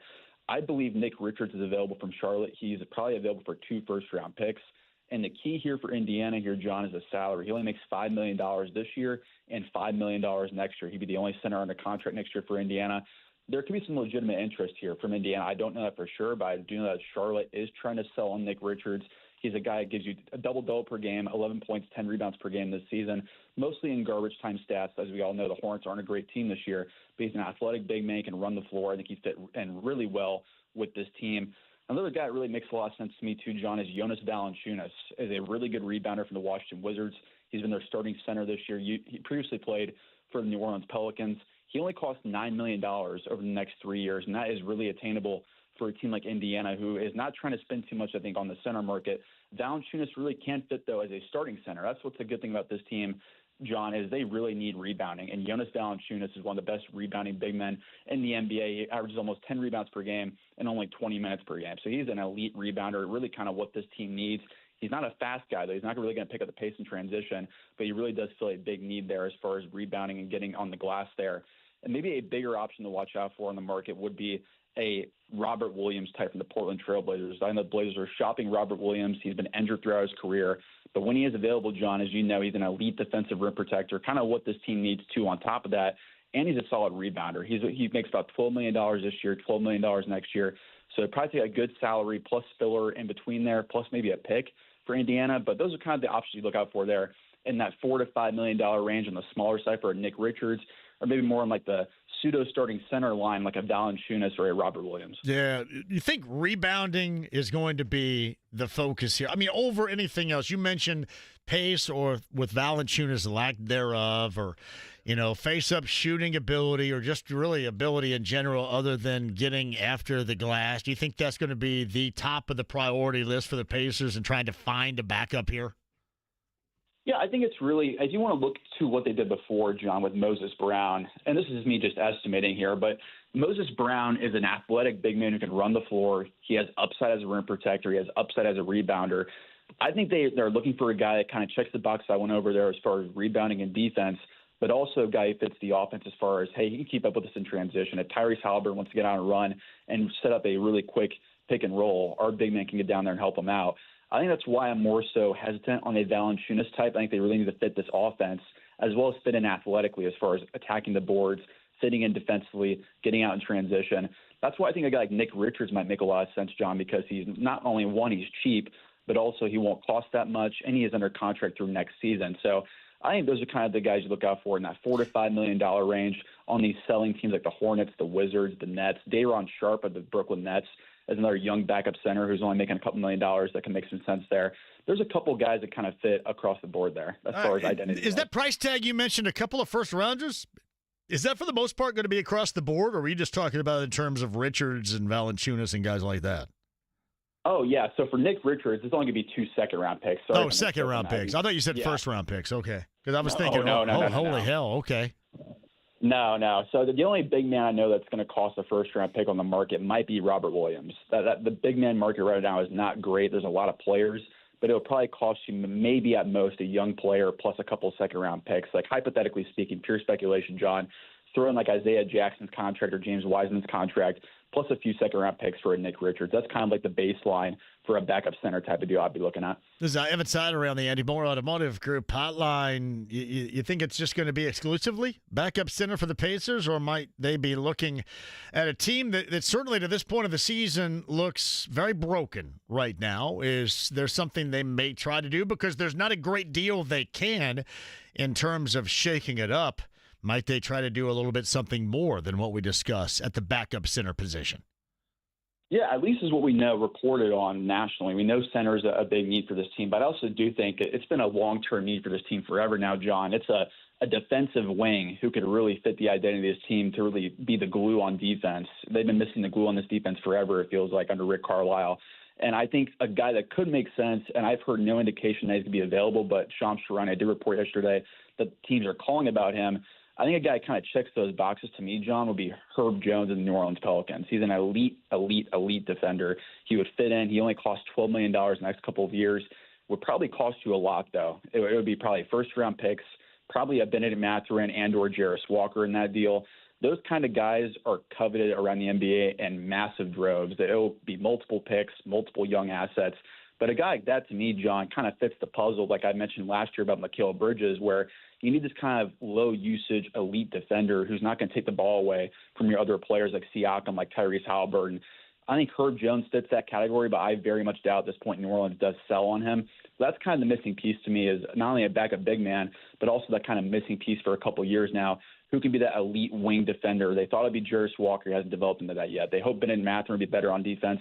He has not developed into that yet. Aaron Nesmith can only do so much. I think they need to add another Aaron Nesmith type of wing defender. Well, and here's the thing I think that's problematic about this situation for the Pacers is, like, I thought last year these are things logically that could be done to make them better.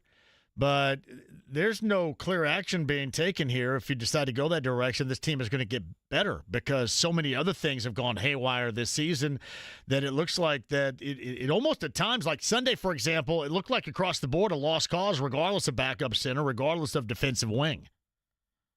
Yeah, it really feels like to me, I have not been at games recently to really have an inside locker room aspect on this. But it feels like to me, at least from watching from the outside looking in, John, this team does feel like the morale is at an all-time low. Like the energy on the court is not great. I don't know if you need to spice things up internally, whether it be a big move or whether it be a sort of change on the staff or whatever needs to be done. But it just feels like things are not mixing well together. And I'll throw it back to you real quick, John, and ask you a question. Sure. What do you think about the possibility of maybe the Pacers offering up a guy like Benedict Mathurin, for example, who's had question marks around his career as far as being a long-term fit with this team? He's a great scorer, as we all know, but he's an okay defender. Porous, really most riskily, is his upside on defense. Teams have been interested about Benedict Mathurin, and if they did make Mathurin available, John, they might be able to get those guys that we talked about as far as making a true impact kind of guy.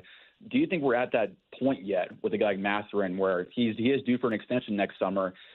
I feel like he might be the guy that could be the swing piece here. If they do want to make a big move, he's probably the guy they're going to be using for well, that. Here's where I question him. And it would suck, I think, to give up on him right now.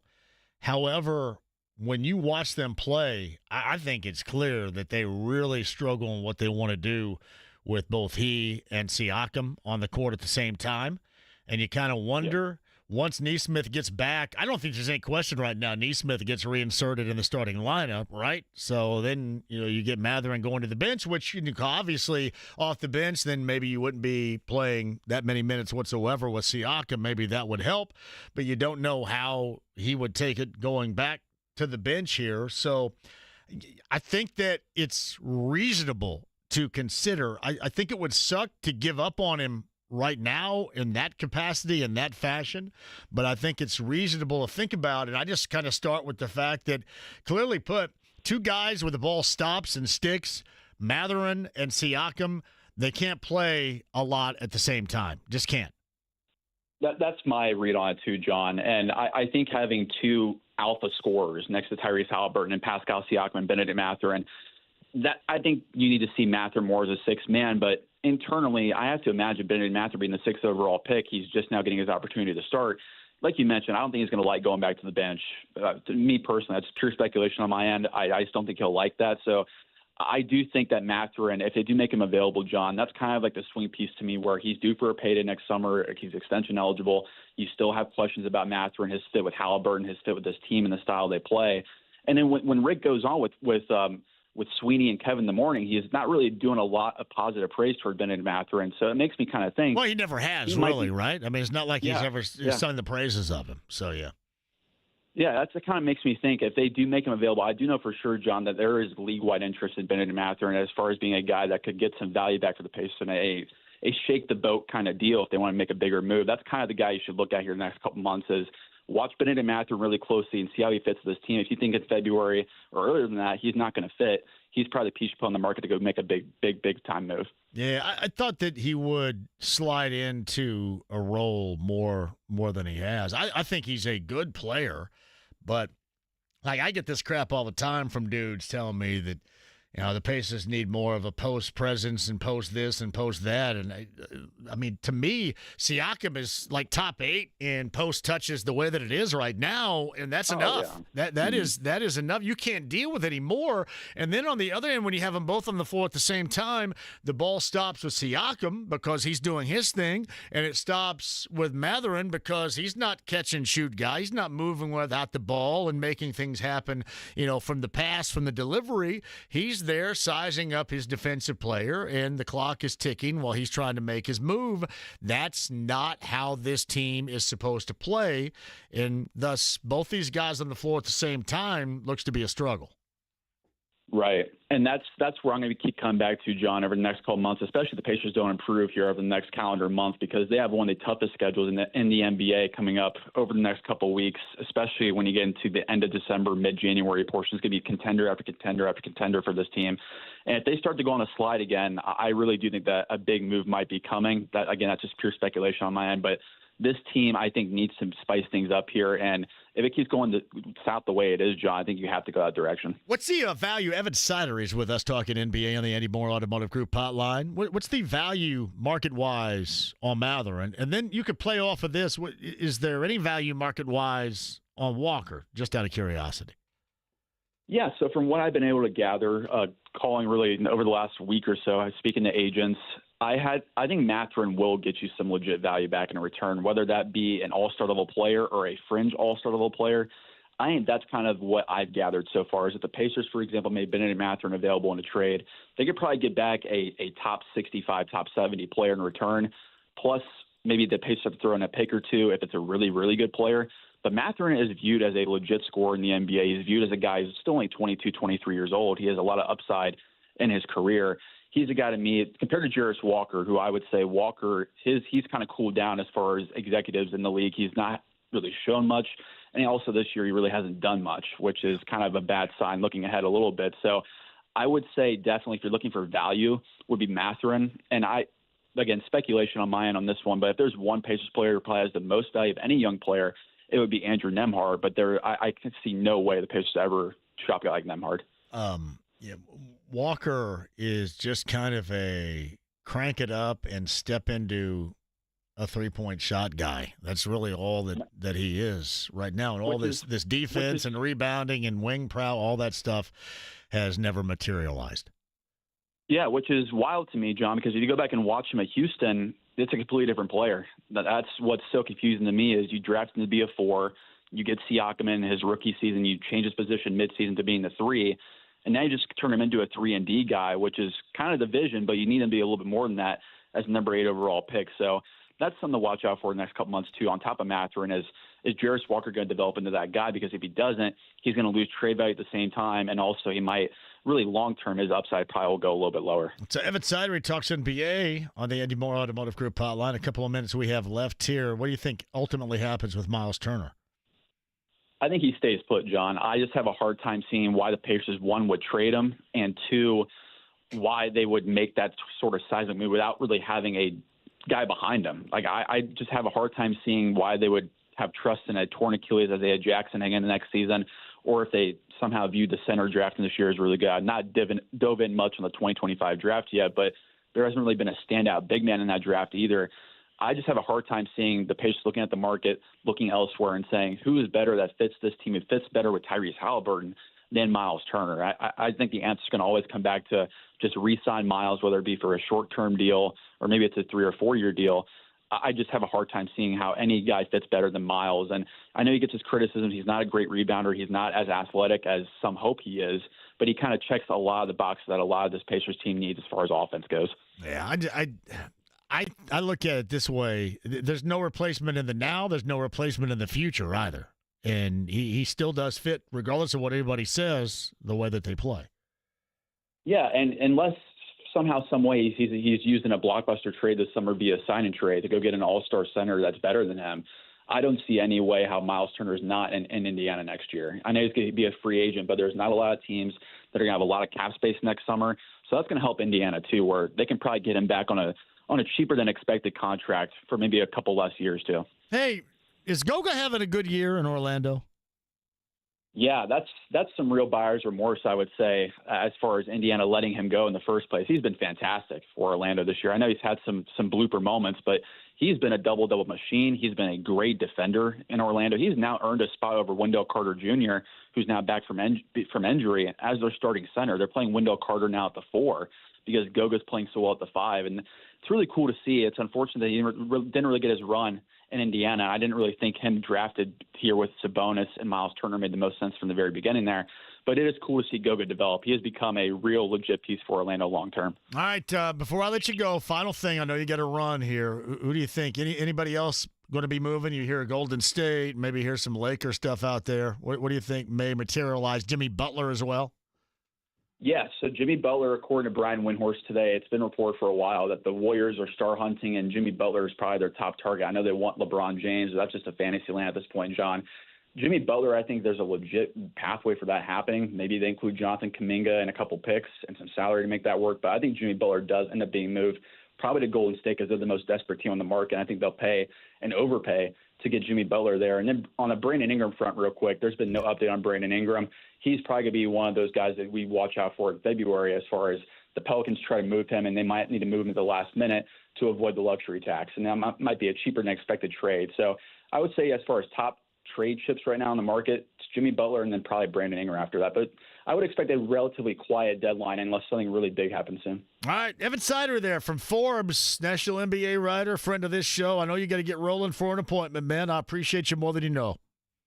Hey, anytime, John. Appreciate it. Evan Sidery on the Andy Moore Automotive Group hotline. There is a great deal for you to chew on. That's what we do here. Give you stuff to chew on. Go ahead and have at it.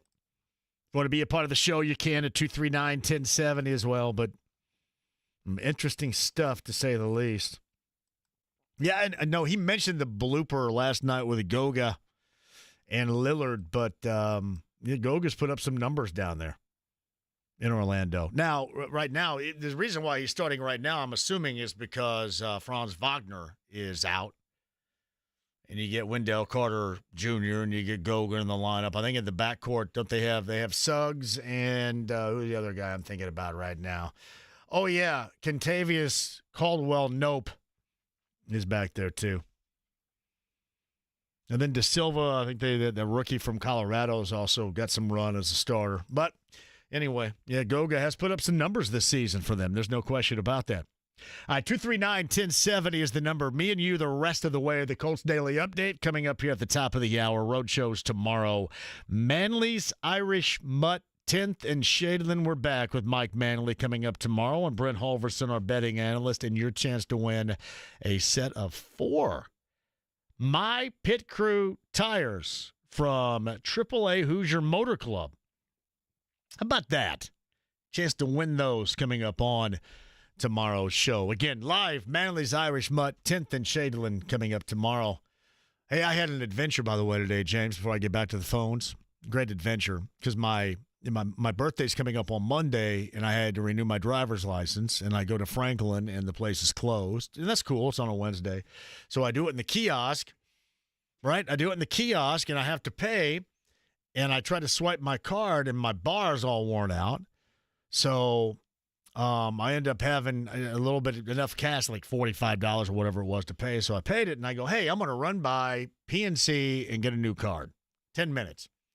I go by PNC to get a new card in Franklin. Very nice people. And she goes, yeah, 10 minutes to be cool. I said, all right, cool. So they give me a new card. She comes out and says, about 10 minutes. I said, okay. She comes back out and says, hey, we may have found an issue here. I said, well, okay, what's the issue? Well, we destroyed your old card, and the new card's not printing out. And I go, hey. I had to stop and get gas on the way in, and I go, hey. They were very nice. Are they not able to print the new card out before they destroy the old card? Normally, I would, yeah. Yeah.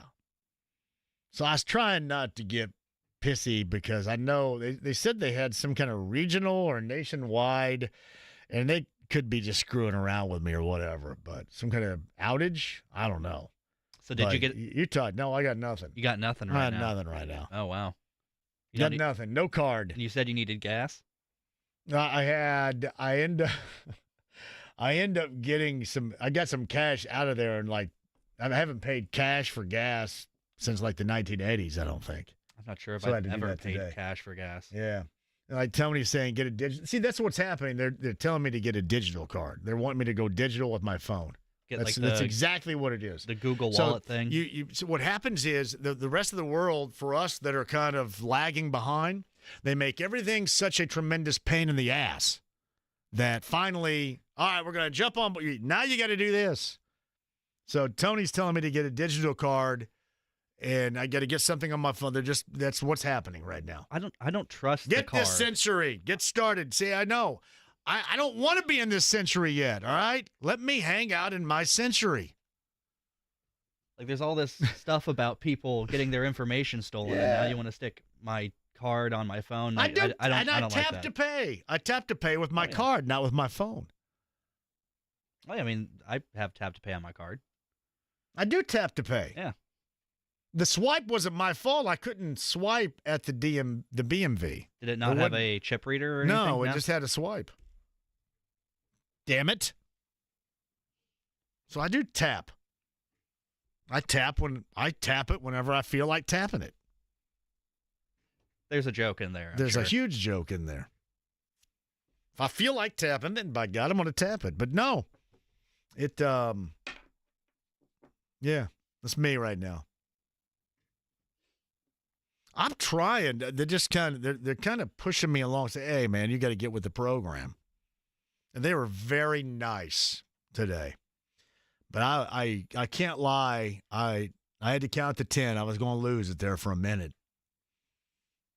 I was just trying to get ahead of things, right? Get the new driver's license. And that didn't even print out. I just got like a printed out in case I get pulled over. Hey, my license is good, kind of deal, on a sheet of paper. If I just waited until the day. Thank you guys very much. Yeah, go ahead, please. I allow you to utilize the I'll tap it when I feel like it, whenever you want. Take tapping it to wherever, whatever levels, whatever depths you choose. It's all good. Quick break. We'll come back. It's me and you tapping it the rest of the way. 239-1070. That and the Colts Daily Update forthcoming, too. I got to remind you about Moyer, too. Moyer Fine Jewelers in Carmel. $2,500 gift certificates for the college football pick'em. Explanation forthcoming.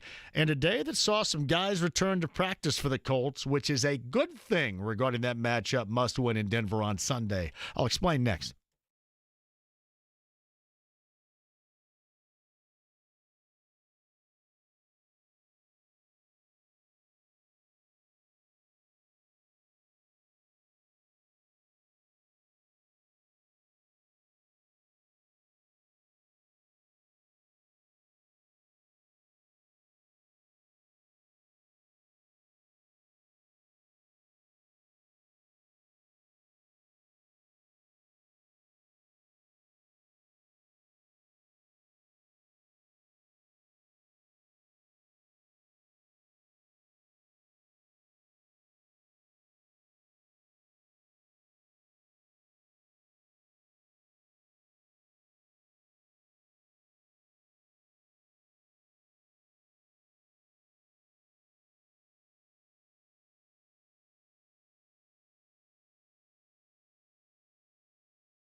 93.5 and 107.5. The Fan. All right. Schefter had this, and it's so cheesy to begin with, I hesitate to even say it. Chapel Bill. Chapel Bill. 6-time Super Bowl winning head coach Bill Belichick is finalizing a deal to become the new head coach at North Carolina. Pete Thamel and some other dude had it first. I think it was Chris Lowe. Chapel Bill. Belichick going back to school to where his father served as an assistant coach back in the 1950s. Chapel Bill. It is kind of weird, Bill Belichick going to coach at North Carolina. Son of a gun.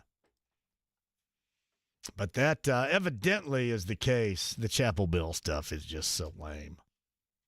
They're not going to start that, are they? You're going to see it on some T-shirts here soon. Oh, my God. JMV, 2 first-rounders for Nick Richards. No, he meant 2 second-rounders is what he said, brother. I think he may have erred at the beginning and said 2 first-rounders. We had to double back and make sure that was not the case, though. JMV, just seems Matherin works for the Pacers better as a 6-man type. You see this. Matherin and Siakam together is not going to work for this offense. Hell, I don't know what right now works for this offense, but that's not going to work for this offense. Can we agree with that? JMV, don't forget the dreaded Roadhouse remake. I've not seen that either. Is that Gyllenhaal? Jake Gyllenhaal? Have you seen that? I have not, no. Hey, JMV, you did not bring up, was it yesterday, the Christian Watford shot in 2011? IU and Bloomington to beat number 1 Kentucky. I was there. You know who I was with? Michael Grady and I were together. We drove down. Michael Grady, and I always tell this story. Michael Grady and I were there sitting behind the basket in the media section. And who's that dude that does Kentucky Sports Radio? Matt Jones? He got absolutely trampled by students rushing the floor right next to me. We had to pull him out from under the bleachers. He was trampled. Matt Jones. Now, I know a lot of you have suggested in the past maybe we should have left him there, but the humanitarian that I am, I had to bring him out there from the bleachers, but he was trampled. Matt Jones was trampled. Remember that? He was trampled. And then there was this chick that was kind of a stripper or something that got hurt too, right? Did she get stepped on? What's that, 2011? How? Good Lord. That's officially teenage years now. That's how long ago that was. Thank you for bringing it up. Jason writes this, Matherin as the 6th man seems right for the next 3 years until Pascal ages out in the 4th year of his contract. Yeah, the playing together part is largely too difficult for this team offensively. Now, again, it's not the only problem. This thing has a bunch of problems, but that's certainly one of them. Bill's at 239-1070. Hello, Bill. Hey, JMV, how you doing Bill, today? are you coming tomorrow? You will, right? You'll be there? Absolutely. I'm going to be there early. Can't wait. Is Too Hot Crew going to be there also? Is who, what, where? Too Hot Crew, are they also going to be there? I don't know if Lindsay and Gina are coming. For some reason, I always mispronounce her name. I don't know why. Lindsay and Gina, I don't know if they're going to be there tomorrow or Friday. I've not heard. Well, I'm looking forward to tomorrow, but I need you to explain something to me. But first of all, I'm going to think outside the box a little bit here. And Sacramento Kings are ranked 12th, or they're in 12th place in the West, and they're a play-in team at best, and probably not going to make it past the play-in. And their experiment of Sabonis, Fox, and DeRozan clearly has not worked. So is there any chance that we could put together some kind of package and get Sabonis back here? would he make any sense, or would he pound the ball? Would he help with the? Well, in Sacramento, they don't look at him as the issue. I think they look at DeMar DeRozan, bringing him in as more the issue because, now instead of having the free-flowing offense that they once were kind of living on, and obviously a year ago they turned into a disappointment as well. And DeRozan is a terrific scorer, but he occupies a lot of basketball space too. And they've got too many of those dudes right now that occupy it. That's part of their offensive issue. Even though he scores, it is a tough up and down if you have the ball sticking as much as it does there. So, no, and to answer your question, that would not happen. But I think it's more of a focus in on DeRozan and maybe a little bit of Mike Brown is what they believe to be in Sacramento right now. So it's clogged up, to say the least, offensively there. Okay. Hey, I want to switch gears here a little bit and talk about the golden at-bat. Yes, I brought this up, and everybody thought it was a joke, but it was actually true. Yeah, I read that today, and they haven't finalized anything, but the aspects of it, they're saying that after the seventh inning, the team that's behind can basically pinch hit somebody that had just been up to bat. So if you had somebody that led off an inning and it's the eighth inning and you're behind by 1 run and he's your best hitter, then you can go ahead and he can hit. And if he makes an out, you can bring him back as the third hitter in that same inning. And that's how I interpret when I was looking at that rule proposal. But do you think that I mean, for a lot of people that are really hard baseball purists and everything, and I guess I'm kind of one of those. I think that's kind of gimmicky. That's not like I heard somebody kind of describe this as being like the designated hitter in a way, but I think this is just way too gimmicky. But it would potentially put more offense on the field. What's your opinion? I think gimmicky is a good way, I think, to describe it right there. There's too much. I don't even think, Bill, normally what this does is affect the so-called baseball purists, but I think it's across the board. It's not just the baseball purist. I think anybody in general kind of looks at this as, something MTV rock and jock for baseball type of stuff. Yeah, I don't see it as working and everything, but there is a potential that they might try it in the minor league. They always seem to try something in the minor leagues first to see how it's going to work. So I can see the golden at bat with the Indianapolis Indians this coming summer. But see you tomorrow, my man. I can't wait to see you at Manila's Irish Mutt, Billy. We will be there, man. Say it. You got it. Tomorrow, Manila's Irish Mutt, 10th and Shadeland, beginning at 3 o'clock. Hey, JMV, you mentioned Chi-Chi's a little bit earlier. I know you were on that last week, but how about the glory of McDonald's bringing back the snack wrap? I was unaware of the snack wrap coming back. I've not been to McDonald's forever, but I do remember the snack wrap. Snack wrap's really good. Yeah, what was that? They had the one slice of chicken and tortilla. There you go. If there was one thing, there was two things really from McDonald's I would go after then. It was a snack wrap and the breakfast burrito. That was about it. JMV, have you seen, nor did you care about the Brett Favre, Mark Gastineau video? Not really either. However, I will tell you, if you remember a point in time, Mark Gastineau, I think, lived in Bedford, Indiana. I'll have to do my research on that, but I believe if you look back in maybe the middle 1990s, Mark Gastineau was either married a woman or was with a woman, and they lived in Bedford, Indiana. And I don't think I nightmared that to bring it up. That's the truth. Mid-90s? Mark Gastineau, Bedford, Indiana? Telling you. Hey, they don't call it the Stone City for nothing right there. It's funny about Mark Gastineau. I do remember the New York Sack Exchange. And you go back to the early 1980s, they were fun as hell to watch. That was Gastineau. That was Joe Klecko. Joe Klecko did some films. Obviously, Joe Klecko was tremendous on the defensive line with the Jets. I think he was in Smoking the Bandit 2. Marty Lyons, And I also believe he most recently passed away. Abdul Salam made up the New York Sack Exchange. That's back when the Jets played in Shea Stadium.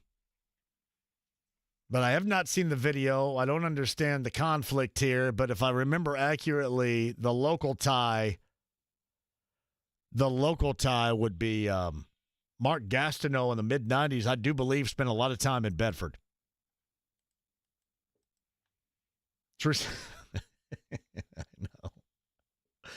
I know you guys are shocked. Chris is at 239-1070. Next, Chris, welcome to the show. How are you? John, how's it going, buddy? Great, Chris. Go ahead. Few things. You don't trade Ben Matherin. Like, you just don't trade that guy. I mean, he's got the potential to be a Dwayne Wade type player, for one. Like, I don't care about the ball sticks and all that stuff. At the end of the day, a guy that makes $50 million, that got his big payday, that was complaining about being top 3 team, blah, blah, blah. He gets $50 million, and he can't go out and produce, and all he is worried about is going to Vegas, chasing women, having 3 and 4-somes with women. It looks a bad look. Like, he's the problem. Get rid of Nembhard, move on. I mean, that's all you got to do. I don't know about the what's the woman thing here. I don't know anything about the Vegas and the what's the woman thing happening here. Yeah, just look it up. Type in Tyrese Halliburton. I mean, you got to be blunt. Just type in Tyrese Halliburton, 3-somes, 4-somes, orgies. What? What? Yeah, go. I don't want to do that. Yeah, I mean, that's a great life. I mean, if you're 24 years old. But I want to do that. $50 million. Yeah, just type it in. I mean, there's pictures. He gets back from Lord. 4 o'clock in the morning. Yeah, James, go ahead and type in. I'm not going to be the one to type that damn thing. Hey, Chris, thanks for the call around here. What? I'm not typing it in on the work computer. I don't know what results are about to come up on that. Hey, I may have typed Gingerlin and Amberlin in the past, but I'm not going to type that. What? Going to get a lot of interesting suggestions with the search results on that one. Man. I just have said you got to be a lot better. Yeah. It's going deep right there. So is that a common internet theory as to why? That's the first I've heard of that. Wow. We'll type it in. Does somebody really? I would assume so, right? Type it in. It's odd. Hey, this date in film history, December 11th, is recognizable for what? Not Throw Mama from the Train, which is awesome, but Wall Street, everybody. Wall Street. The Oliver Stone film is still in history as one of the greatest of all time, without question. Yeah, nothing says 1980s in excess like Wall Street, and one of the great songs of the Talking Heads that they have is a part of that too. Yeah, James. So I guess there was a video he posted where he was congratulating 50 Cent on his concerts in Vegas, where it was him, where it's Halliburton, and then 3 other women, and I guess Halliburton is shirtless in it, and the video looks like it's taken at like 3 a.m., and I think one of the women was his girlfriend, so that might be what he's referring to. Huh. Is that something I should have actively known? First time hearing of it. Yeah. So what happens, I guess? Google it. Google me. Quick break. We'll come back for a final time before on hold. I'll get to as well. Colts Daily Update. Guys back, including Josh Downs. Now, limited basis, but back, and that's a good sign. Ryan Kelly as well. We'll talk that up. Not so good a news, it appears, regarding Braden Smith. Right tackle does not look like he's going to participate on Sunday in Denver. We'll close that out. We'll get to the Colts Daily Update coming up at the top of the hour, and on the road, that is tomorrow with 93.5 and 107.5 The Fan.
Called Sex Panther by Odeon.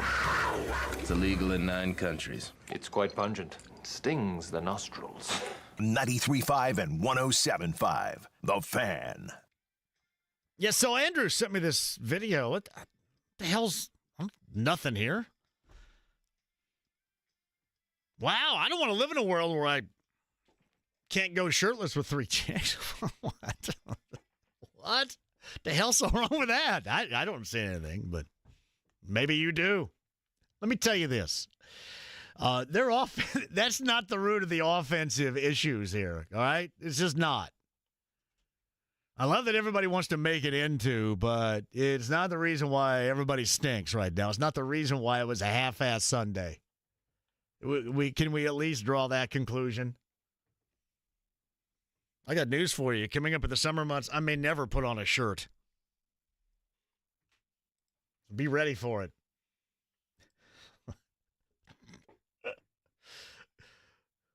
Yeah, Andrew just sent me this, by the way. Yeah, I got Chris to say, I can't believe you haven't seen this. Well, hell no, I'm not looking. What the hell am I looking for this about? I'm trying to diagnose the issue.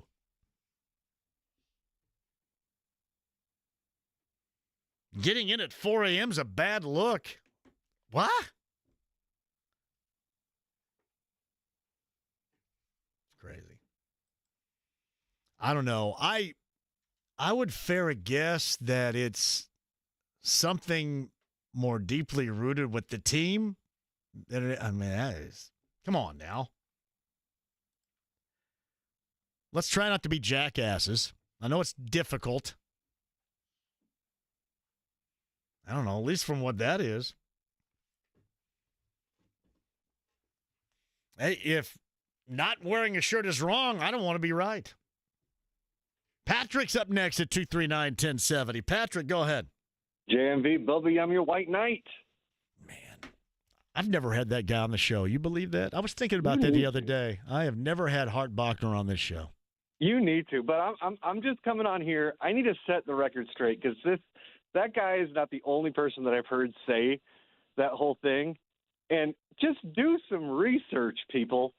That video came out before the season even started.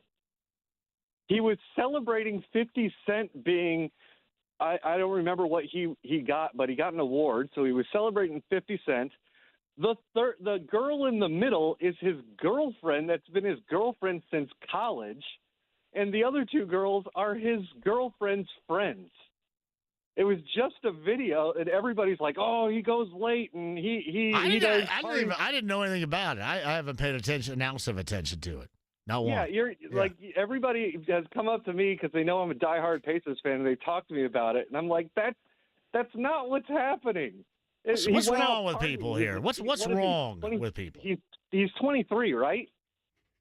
Hey, listen, man. If I'm all cut up, I'm not. I told you my thing. I don't want to wear a shirt anyway. So hell yeah. Well, now you've been losing all that weight. You may never see me wear a shirt again coming up once we hit May. Well, bring you back to the 90s like you've been talking about. There is zero way I'm wearing a shirt this year at Carb Day. None. There's going to be no shirt. But no, seriously, the girl in the middle is his girlfriend that's been his girlfriend since college. And those other 2 girls are his girlfriend's best friends. So, Patrick, what you're saying here is there's probably not much of a reason with this as how discombobulated the Pacers have looked this season, right? No, exactly. What's going on is you lost your 2 backup centers within the first 3 games. Yeah. You've lost one of the best 3-and-D guys that can bring the ball up the court, take some things off Tyrese with Andrew and Aaron. You've got the best defenders right there on our bench, and we don't have a center. Like, what is everybody talking about? I love the Pacers, and I love this team, but everybody's putting it all on Ty. Ty's trying, but it's really hard when I will say this about his play. It is firmly on him, but just not with that. We'll blame him for the lack of being what he needs to be right now, and that can be across the board for these guys, but especially him, given his elite paid status. However, this has zero to do with it. Yeah, not at all. And when you have, I think it's Aaron that's been coming back playing lately, and the ball has been moving, the ball's been humming, the ball's actually been going around because he's got his safety net right there. Ty hasn't had a safety net pretty much all season. Well, I don't know. They didn't look like they had much of a safety net on Sunday. That was just a half-assed event against Charlotte. I do have to run. Patrick, I appreciate the Die Hard reference because, indeed, it's that time of year again. The holiday festivities built around Die Hard.